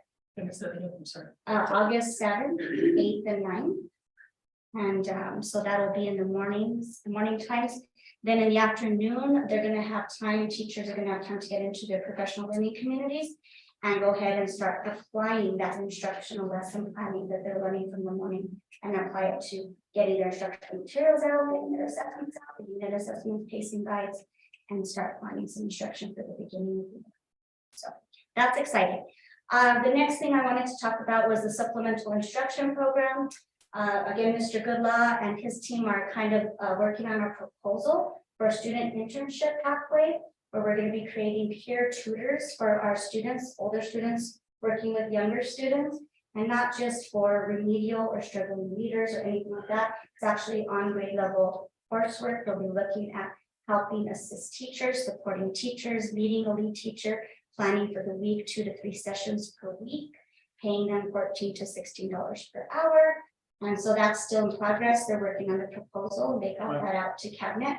And that's just one of our internship programs. So I know that, Ms. Farley has her internship program. She's working with her registrars, and they have ours. They're helping her with Farley in the office. And I know Terry has his internship program that he's working with his facilities, and then as well as Lance at our team. So we're trying to build these internships within our own community using our students. And I think it's going to be really exciting because we start looking at the Spark Camp. If you guys haven't had a chance to go see that, amazing stuff happening there, kindergarten to 12th grade. Teachers are co-teaching together. You're seeing math teachers and language arts teachers teaching these innovative robotics classes. They're doing coding, they're doing drones, they have a whole theme. So it's like natural disasters, and they have like a specific project-based learning question, essential questions. So kindergartners are working on developing habitats into that, how they can help the habitats in the natural disasters by creating bridges, and they're doing more of the hands-on. And as they go further, we have some of the kids, middle school kids, actually coding and creating the robots for how those robots are going to help with the natural disasters, and then they're creating games to help provide that, and drones to look at. It's really exciting. You guys got to go see that. We went from 50 to 144 students in Spark Academy. So we're looking at increasing that program and kind of going, can I share this? Away from kind of our, traditional grammar school and going more towards this type of innovative Spark campus, kind of like an academy. And avoiding center. And avoiding these ways, yes. Yeah, of course. So, is there any? Can I do a couple follow-ups on it?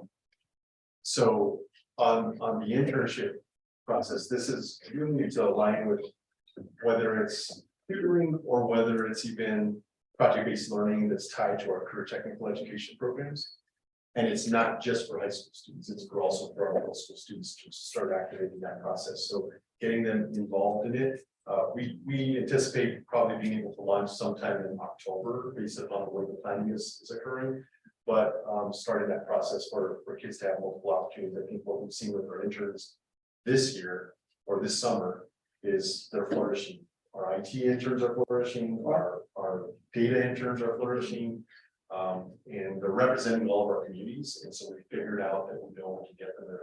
The other thing about the internship program is we wouldn't require like certain grade point averages. We might actually be targeting kids that are not coming to school, not doing so hot, because this could be the avenue to hook for the grades.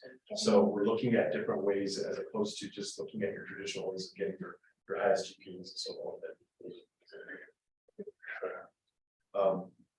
And then I have announcements that I'll follow up. I have announcements at the end that I'll follow up on. So Demetra. John, I do, I'm a little curious. So staff starts at 7. Yes. So there'll be an orientation 7, 8, 9. Kids start at 10. So, the teacher starts 7th, 8th, and they start the 7th, they have 7th, 8th, and 9th. And then we're off, and the 10th and 11th, the kiddos don't start till the 14th. Oh, 15th, sorry. Okay. And then we have professional development 14th. They have 2 more days of.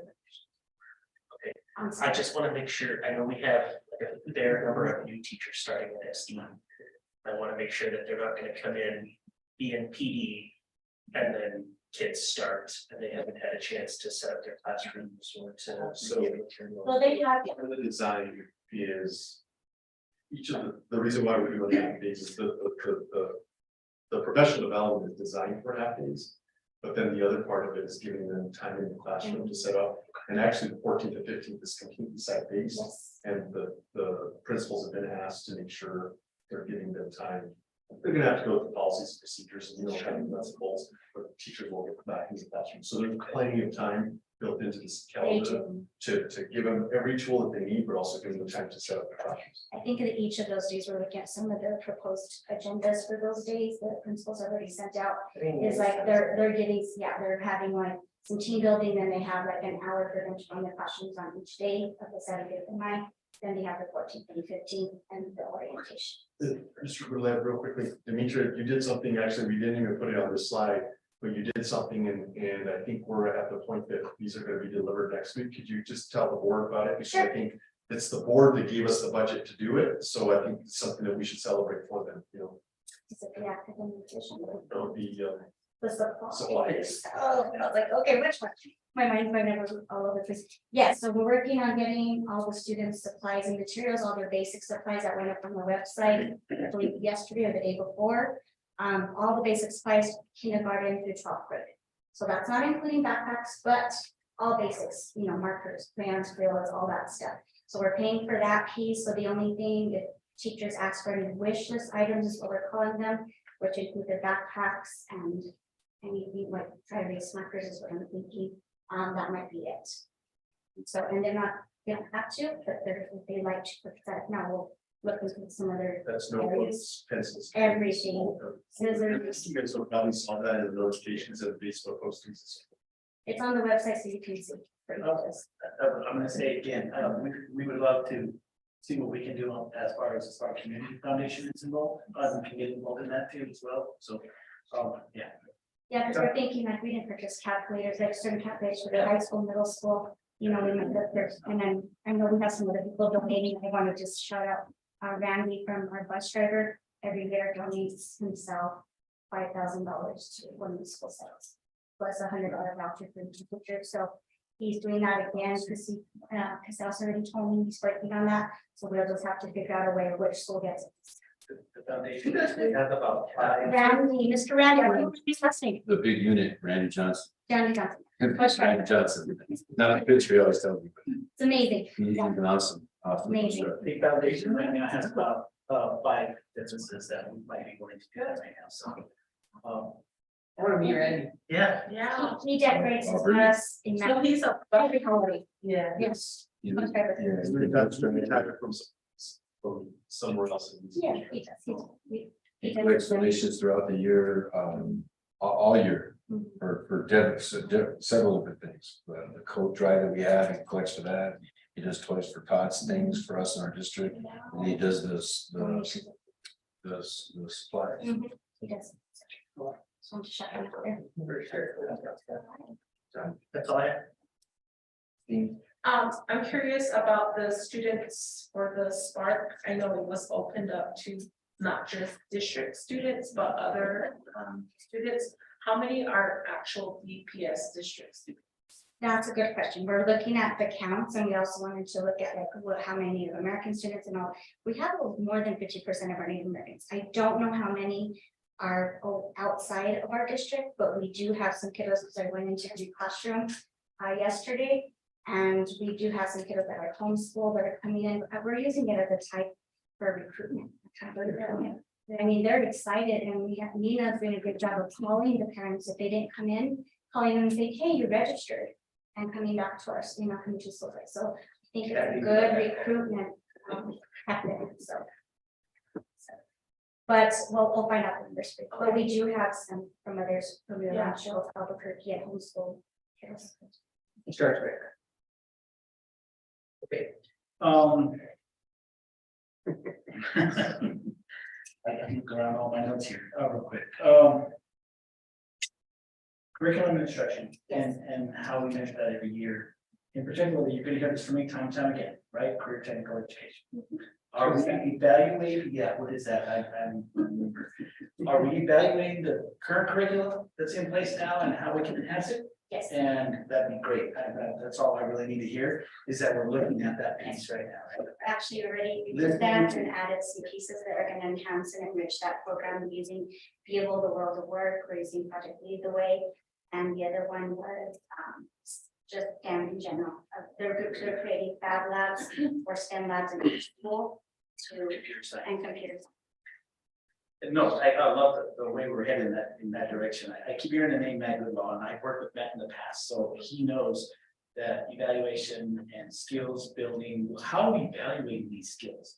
I'm gonna pick out the internship program. That's a wonderful program, but are they getting actual class time credit? And are we measuring their skills that are being developed as they move on? If I was Lorenzo, I'm gonna say this from an IT perspective. If I was Lorenzo's piece and you send me 4 interns, I would love for them to be up to a certain part so I can enhance their skill set and measure it. Right? So if they came from a class or something like that, right? So programs of study and career pathways. I just like to see a more defined way of how we're addressing these things not rather than what I hear is the implementation of programs and program, but how does it all fit together to get these kids the skills they need to be ready for learning model, lifetime success, right?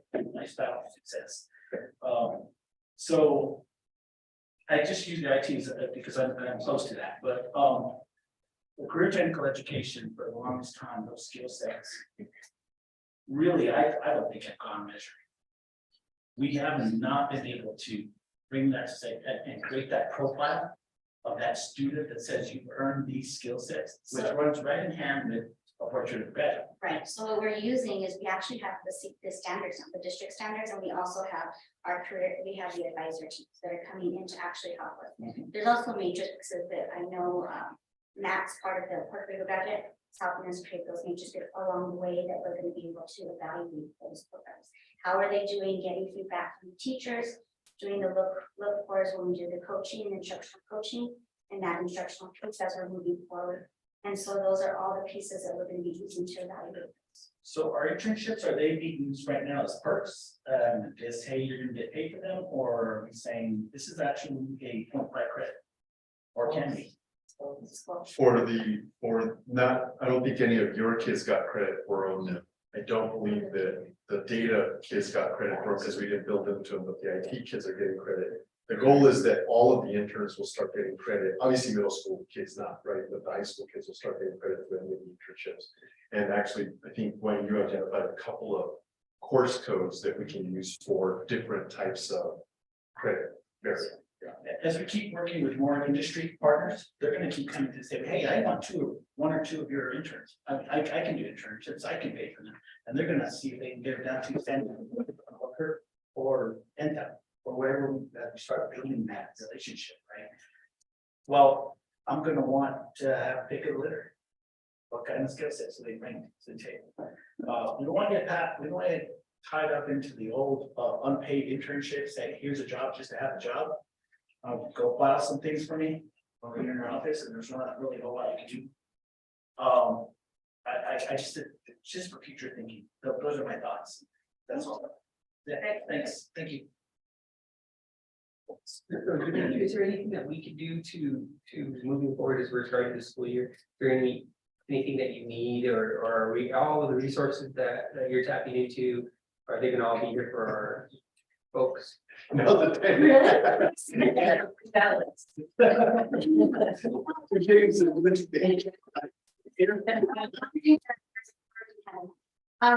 Right now at this point, I mean, there's nothing, we're gonna get them delivered straight to the school sites. I'm actually working on a quote, because I know Mariah is working really hard on helping me with that, with getting those purchase orders.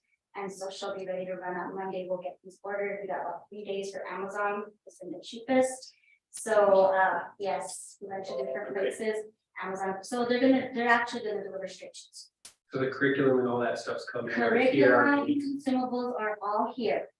Pasitas was yesterday, I think the last school to get the consumable work, their workbooks, right?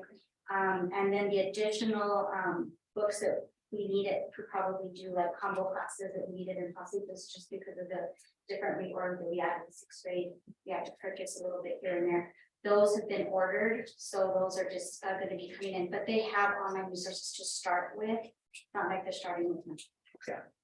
So we're in a good place compared to last year. Yes. And John brought up a question about new teachers in SD. And is there, and you know, you guys probably have it covered way more than I do, but can think of, but mentors, right? Is there like a more seasoned teacher assigned to a less seasoned teacher that can kind of show them the ropes, and instead of, you know, a brand new teacher fresh out of college, just kind of like looking at the door saying, okay, what the heck do I do now? And that way there's at least that, you know, warm and fuzzy feeling. I think that would be really, really good to have. We have a mentorship program that Dr. James could talk about. So just a couple of things real quick. When we do have a mentorship program, all first-year teachers required to be in it. It's 2 meetings a week with their mentor, and they meet with the principal once a month, and they have activities they go through, and they have to complete that. We also offer it to 2nd and 3rd year teachers. They're not required, but we don't tell them that. Sure. We just tell them that you're signed up for it, but if they tell us they push back, we let them opt out. But we have that, and then Superintendent Montano had the vision of this year, all new hires will have a building buddy, is what it's called, and they'll go through the first step of a checklist that goes over, where is the printer, how do I make a call, how do I enter a purchase, you know, what are the duty schedules with her, and so that's gonna be going out, yeah, basically everything, right, the things you need to know to survive. And so that person will just have that meeting with them during the PD, kind of be their friend, and it won't be paid or anything, but it'll just be an assignment the principal will make. So every new hire has someone there that is kind of their go-to from day one. Cool. And then when the onboarding process happens, we knew it was too much to give them all the instructional stuff at one time, plus all the registration, all the IT stuff.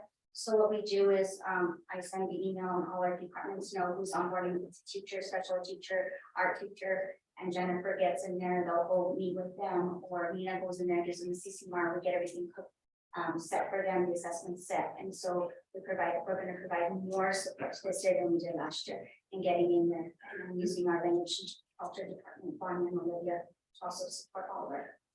For just kind of something to think about is the mentor program, right? Oftentimes what happens is we get into these programs, at least I've seen it time and time again in my professional career, where you get a mentor and it's like, it's kind of a burden on the mentor. And then so the mentorship program isn't really executed. It's like you get an email that says, oh, I'm good, are you good? I'm good, yeah, and so everyone's good, but nobody's really good, right? There's a lot of questions and it's an added burden. And so sometimes that can actually be more detrimental than positive. So I just think it's that whole culture thing, right? If you guys make it, if you and your cabinet make it so that, hey, this is really, really important. Get this teacher up and running, and then you don't have to mess with them again, right? Because if not, they're gonna just kind of flail through the entire school year and it becomes more and more difficult, and who pays the price, right? The students in the classroom. So just something to think about, because oftentimes, and me too, have been a mentor, and I'm like, oh God, I got that email from them. So you have to really focus, and it takes discipline, and it's kind of a burden, but I don't know what other philosophy but I've been on the bad side of having a mentor, and then I've also been a bad mentor, and And then I've been pretty good too at times, but anyway, just that's all I got. So thank you so much. But really is now the time, right? If you need something, like that's what we're here to do, to support you guys, to get you the resources and try to get things done. I mean, you know, Don we'll send him out there. He's part of the NDO Mafia and he can hear it. But anyway, thank you. We are getting, so we, I have one. Yes. As you guys know, we are asking principals, because the supplies are going out to the schools. They're not in a cute little box all together. So it's by grade level. So we are asking if we put volunteers from parents to come in and help set up these school supplies before schools for kids. So kids, little baggies we're gonna have for them, but that they didn't come all packaged, but they will have to be put together. For us, we prepared volunteers, community members, we would like to have. What days this? I'll get the dates as soon as the supplies come in, and I'll ask the principals when they would like it, and I can get with them. You know, I know we're all busy board members and we're always chopping at the bit to be involved, and I think this would be, if we can get these dates, I think everyone might be able to get a couple of 2-3 parents and I know, try to reach out besides the person that you know that you live with, get someone else to do it too. So, And please don't schedule all of us to see this at the same time, on the same day. I will try my. That is, it's very difficult. Although I'm not just. So I mean, the same date. but that's fine. To me, it doesn't matter the That's dates, okay. it's just I'll try to get people to go. I don't know that I'll be. All right, I'll try to get folks there. All right, well, thank you, Mr. Board President, members of board, Superintendent Montano, everybody else, thank you so much. Last but not least, right? So along the lines of the mentoring, this dovetails greatly with it. So we're moving forward with the coaching training. We started piloting it last spring. We had principals start off with about 3 to 4 teachers each to learn the process. We shared with each of you the Getting Better, Faster Scope and Sequence book. It's prefaced off of that scope and sequence, that cascading model. And so the teachers will actually have more face time. The intention is to have more face time with their principals. So we should be getting a pulse on if there's the needs, questions, how things are going. But this is a very specific tailored protocol. So we do have new admin that we are onboarding. And so we will have a beginning admin coaching training next week. So we'll start that cycle over. And then we'll also have the refreshers for the current admin that are still with us so that we keep improving those skills. The great thing is we are very aligned in academics and leadership. So everything that Demetra is working on in her academic vision, we are dovetailing that into the way that they're coaching their teachers. So we even have a coaching protocol along the law training.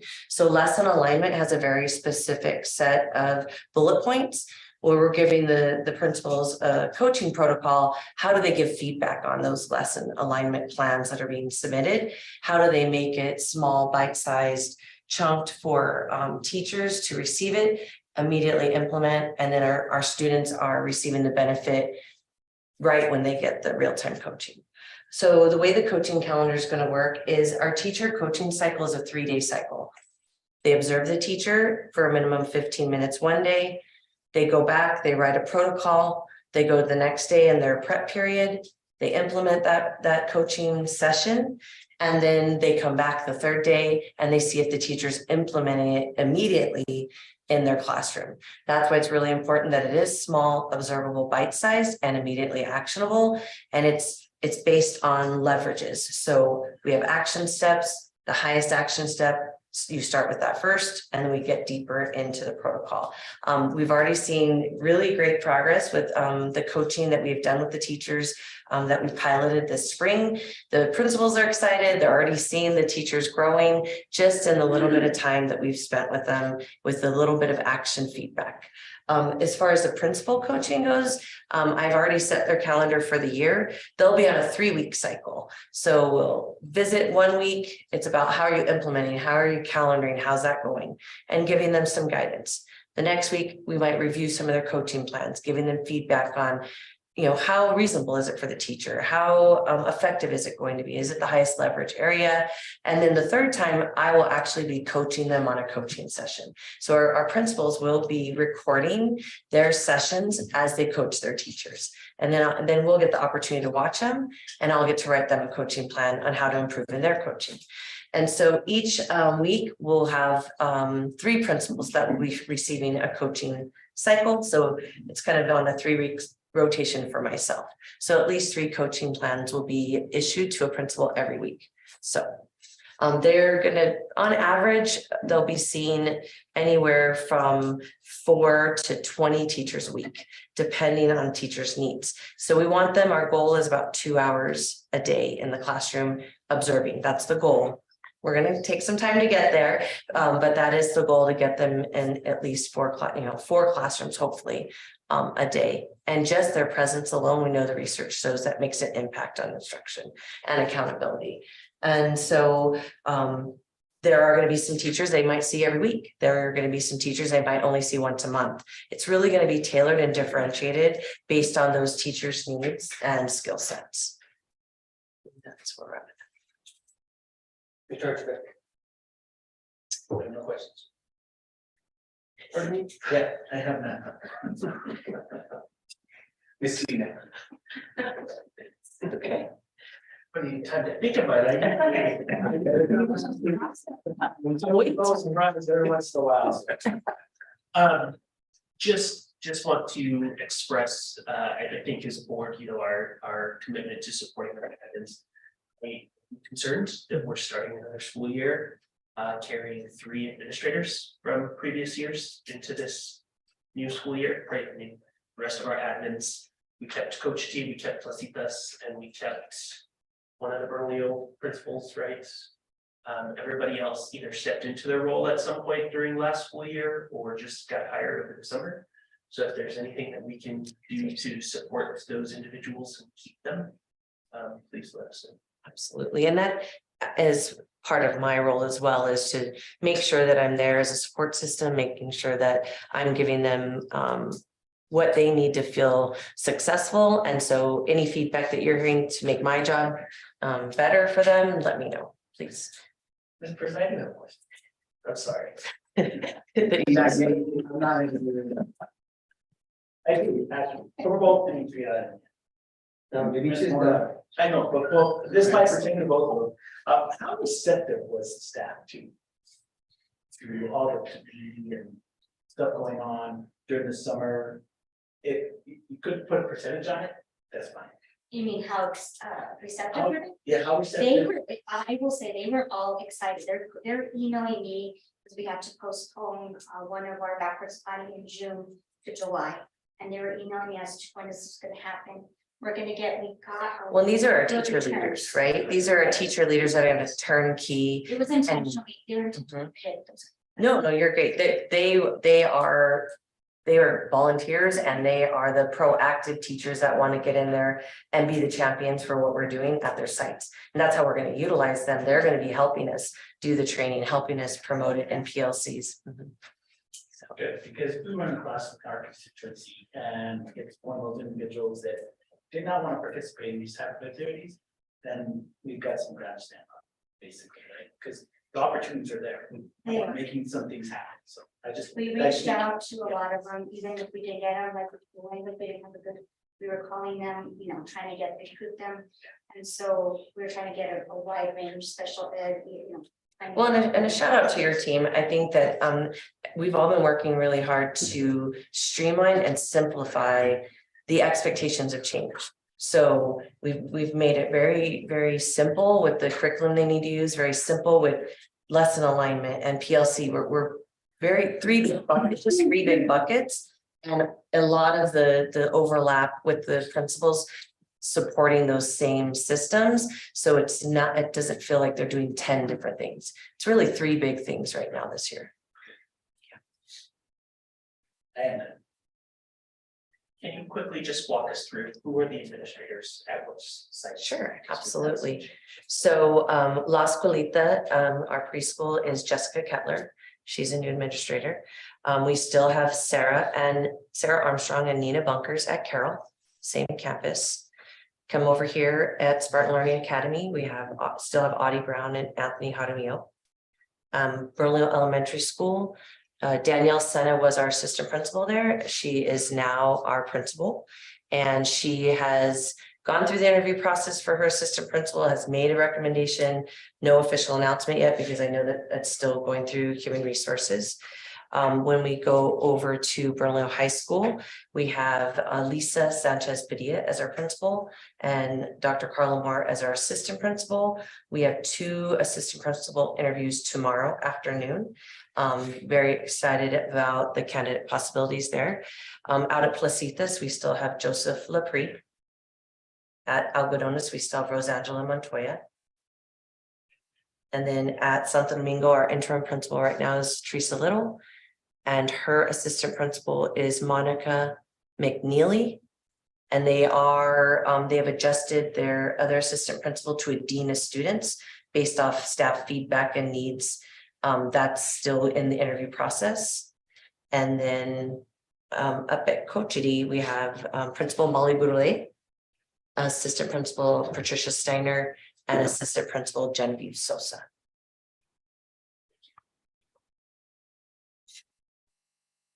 Is there anything, again, you as well, that we can do to help progress or help you guys? I think Get school year kicked off? Because we're really excited, at least I am. I kind of feel the buzz in the air. I feel like we're finally turning the page a little bit. Obviously, if we can get this stability in the leadership roles taken care of, Right. which I think we're headed in that direction. So Right. I agree. I think the main thing is just that we keep everyone rowing in the same direction, right? It's some change, lesson alignments, accountability, using high quality instructional materials, accountability, coaching, there's accountability, but it's all about good layer 1 instruction in the classroom and all of us providing an equitable experience no matter what campus that we're on. I think that's the main thing that we're all reiterating, the need that we're doing this together and we're all in it together and no one gets to opt out on these, on these initiatives. one thing that I find is less, sometimes is more, I think, in my experience, or at least the feedback we would get, and I haven't gotten it a lot or at all anymore, is teachers were pulled in all these different directions. And so we're trying to streamline it and keep it simple so that they can teach and so that they know what the requirement is.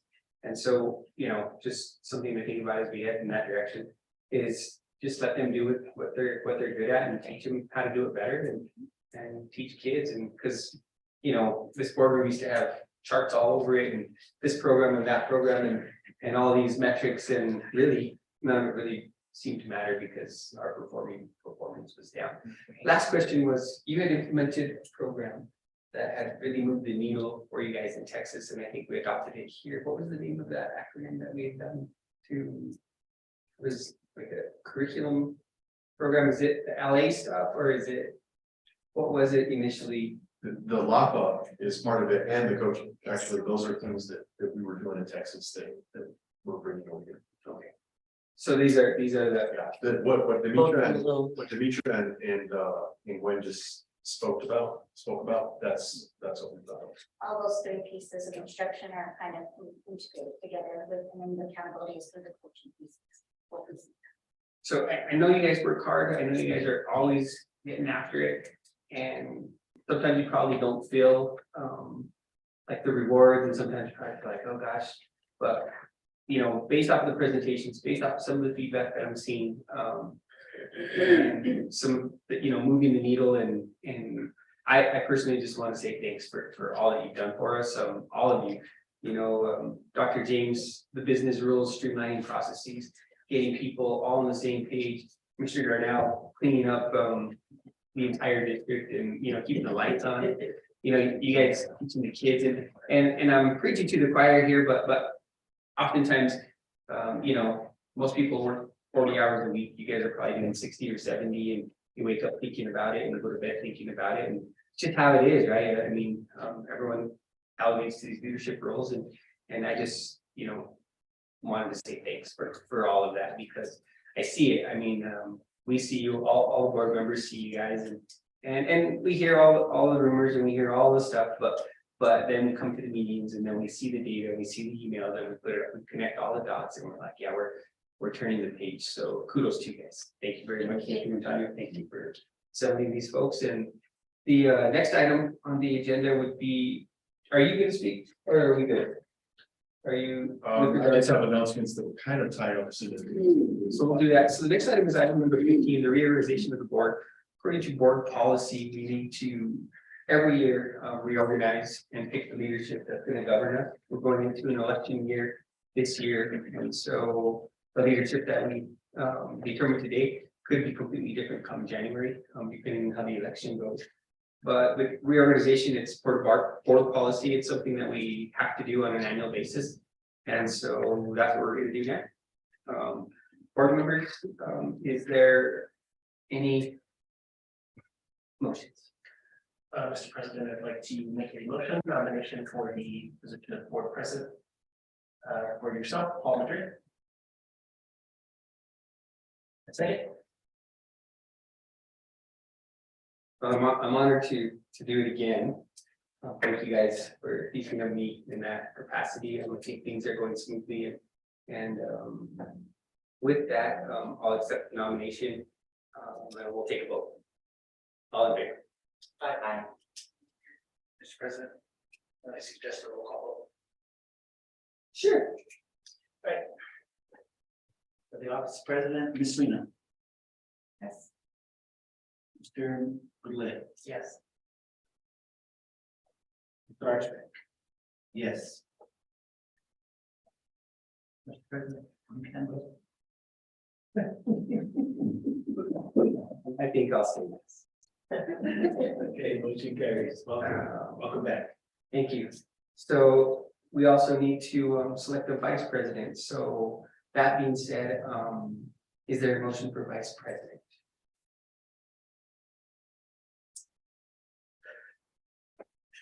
I make a motion that we nominate Ms. Cordy Chavez for vice president. I'll second that. So just to, Cordy texted me today saying that if there was a motion to nominate her as any officer, that she would be more than happy to accept it. So I just wanted to say that. All in favor? Maybe roll call. You may. Mr. Goulet. Yes. Ms. Rena. Yes. Mr. Archibald. Yes. Mr. President. Yeah. Motion carries. Next item would be Office of Secretary. We obviously have to pick a secretary, and would there be a motion for secretary?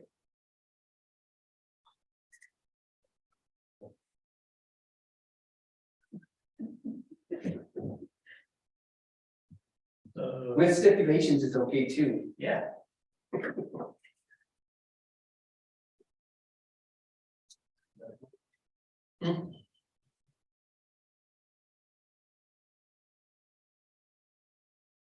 Mr. President, I nominate Christine Sweeney. Second. Second.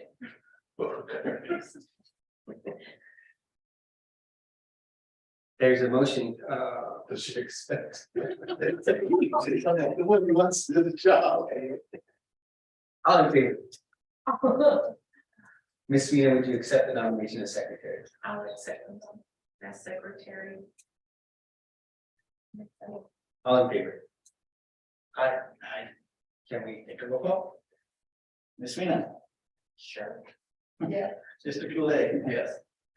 Mr. Archibald. Yes. Mr. Madrid. Yes.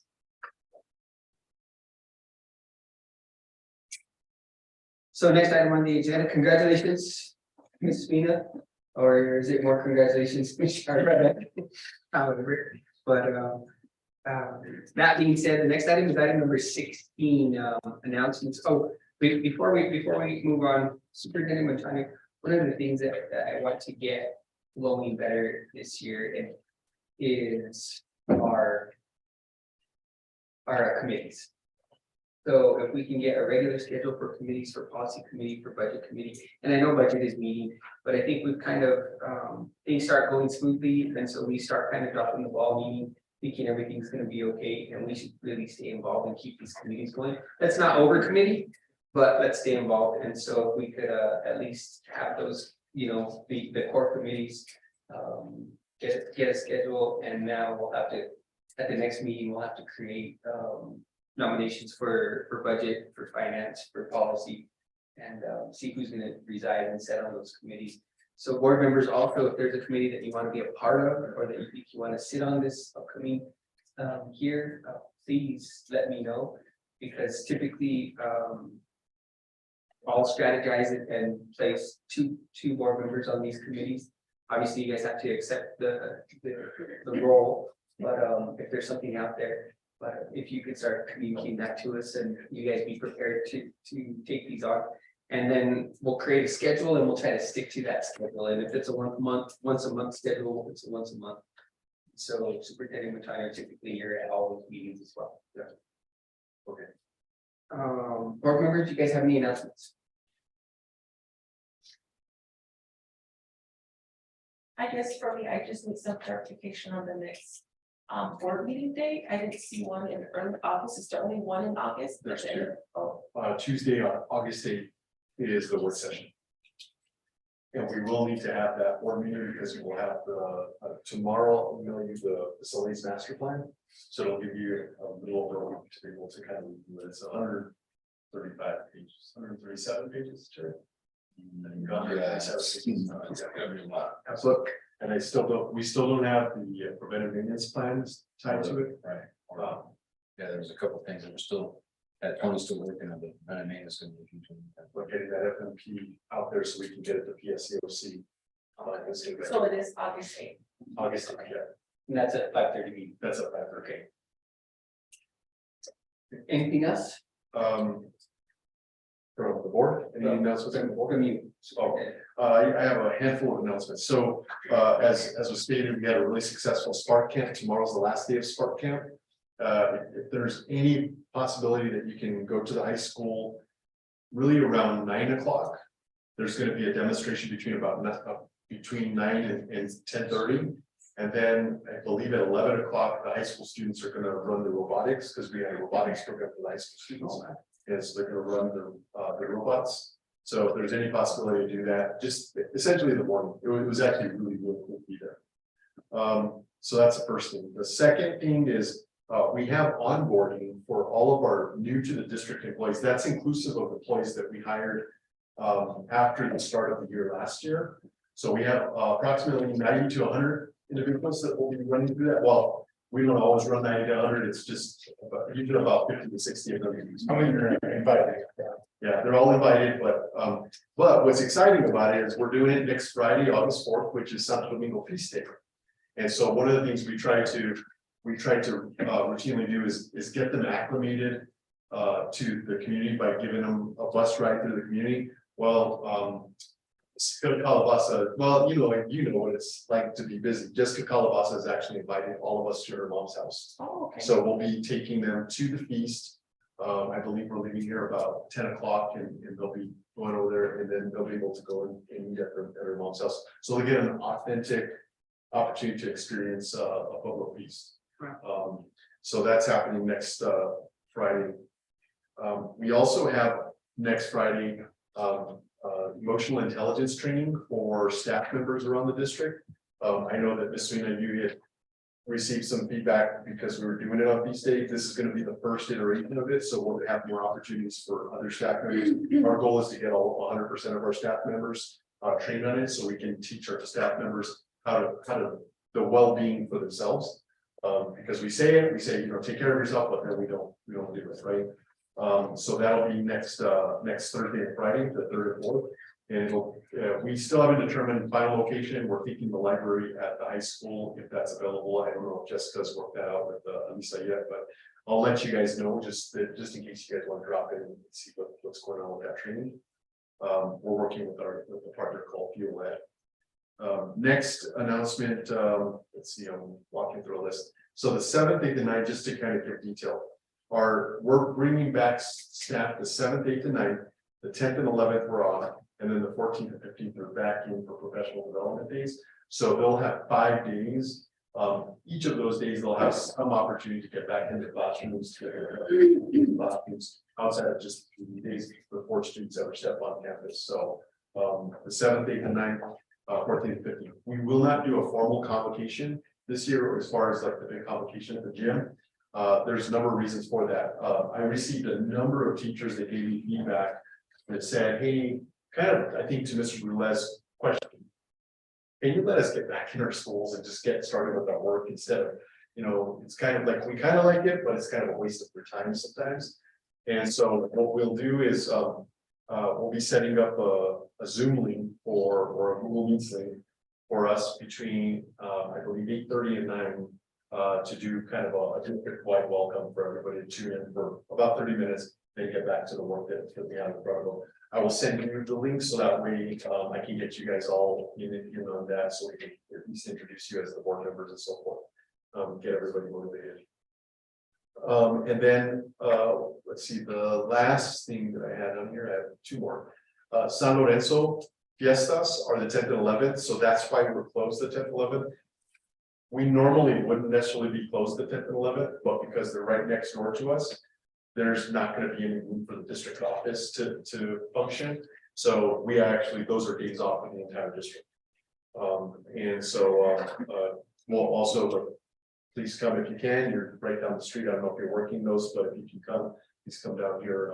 Definitely, they're going to be using our parking lot. I think Mr. Darnell's going to get the back parking lot with all the trucks. They're going to get them moved over to the transportation department and just have the entire area available for the community to be able to have access to it. It's there'll be plenty of traffic in this area. And then the last thing, I asked everybody to sign. I just get Ms. Chavez's signature. We writing letters to each of our Pueblo communities, to the governors, basically just kind of sending out the acknowledgement that we're partners in this, and we really want to make sure that they know that we're partners in this. And I wanted it to be from all of us as a team, send it to them. So we'll get these out. We'll get it out to the town of Bernalillo and also to the additional. So I'll get more signatures from you as I get those other letters ready to go out. I also, just for transparency, I also wrote a letters that's going to be co-authored between the district and Santo Domingo Pueblo governor to their community. And that letter was agreed upon by them to say basically they want to set an expectation of what the community needs to behave like for Santo Domingo students, because they struggle with some of the naughtiness that the community has, and so they want to hold them accountable. They want to be partners with us and hold them accountable. So it'll be co-authored between the district and the governor's office. So I'm hoping to get that to Shauna tomorrow to get them be with both letterheads on and so forth. So I'll close out with 7 minutes. I'll close out with one little one announcement. So in the past, as a board, we've experienced some issues that pop up with regards to funding, to getting funding into us. In fact, monies of those calibers, problems where formulas aren't updated, or the federal formula isn't in line with the state formula, and we're behind on monies, getting payments, working a year in the years. So I reached out to she was an attorney for me in the past, and she used to do contract acquisition and land acquisition for us. But her specialty, her forte, she's Alaska Native, and her whole goal and her whole in life is to even the ceiling for students, and for in particular Native American students and others. And so I reached out to her, then I had a quick conversation with Matthew. I reached out to her again, and so she would love to try to help us maybe streamline these processes and iron these payments and these things out. So Matt and I are going to meet with her at some point in the next week or 2 weeks, and then at that point, if it turns into something that could be beneficial for the district, board members, everyone would probably meet her and then have some serious input.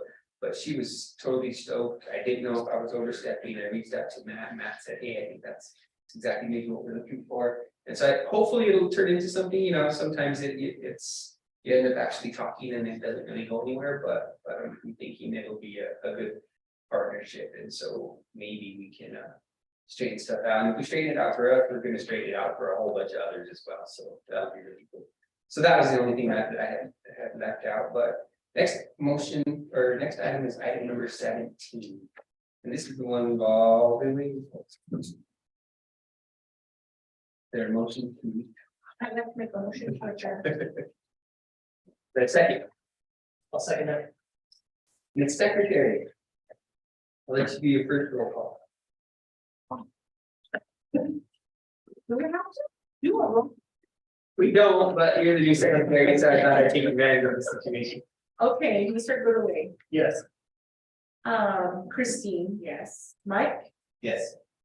Ms. Travis is absent, Mr. Moore. Yes. All right,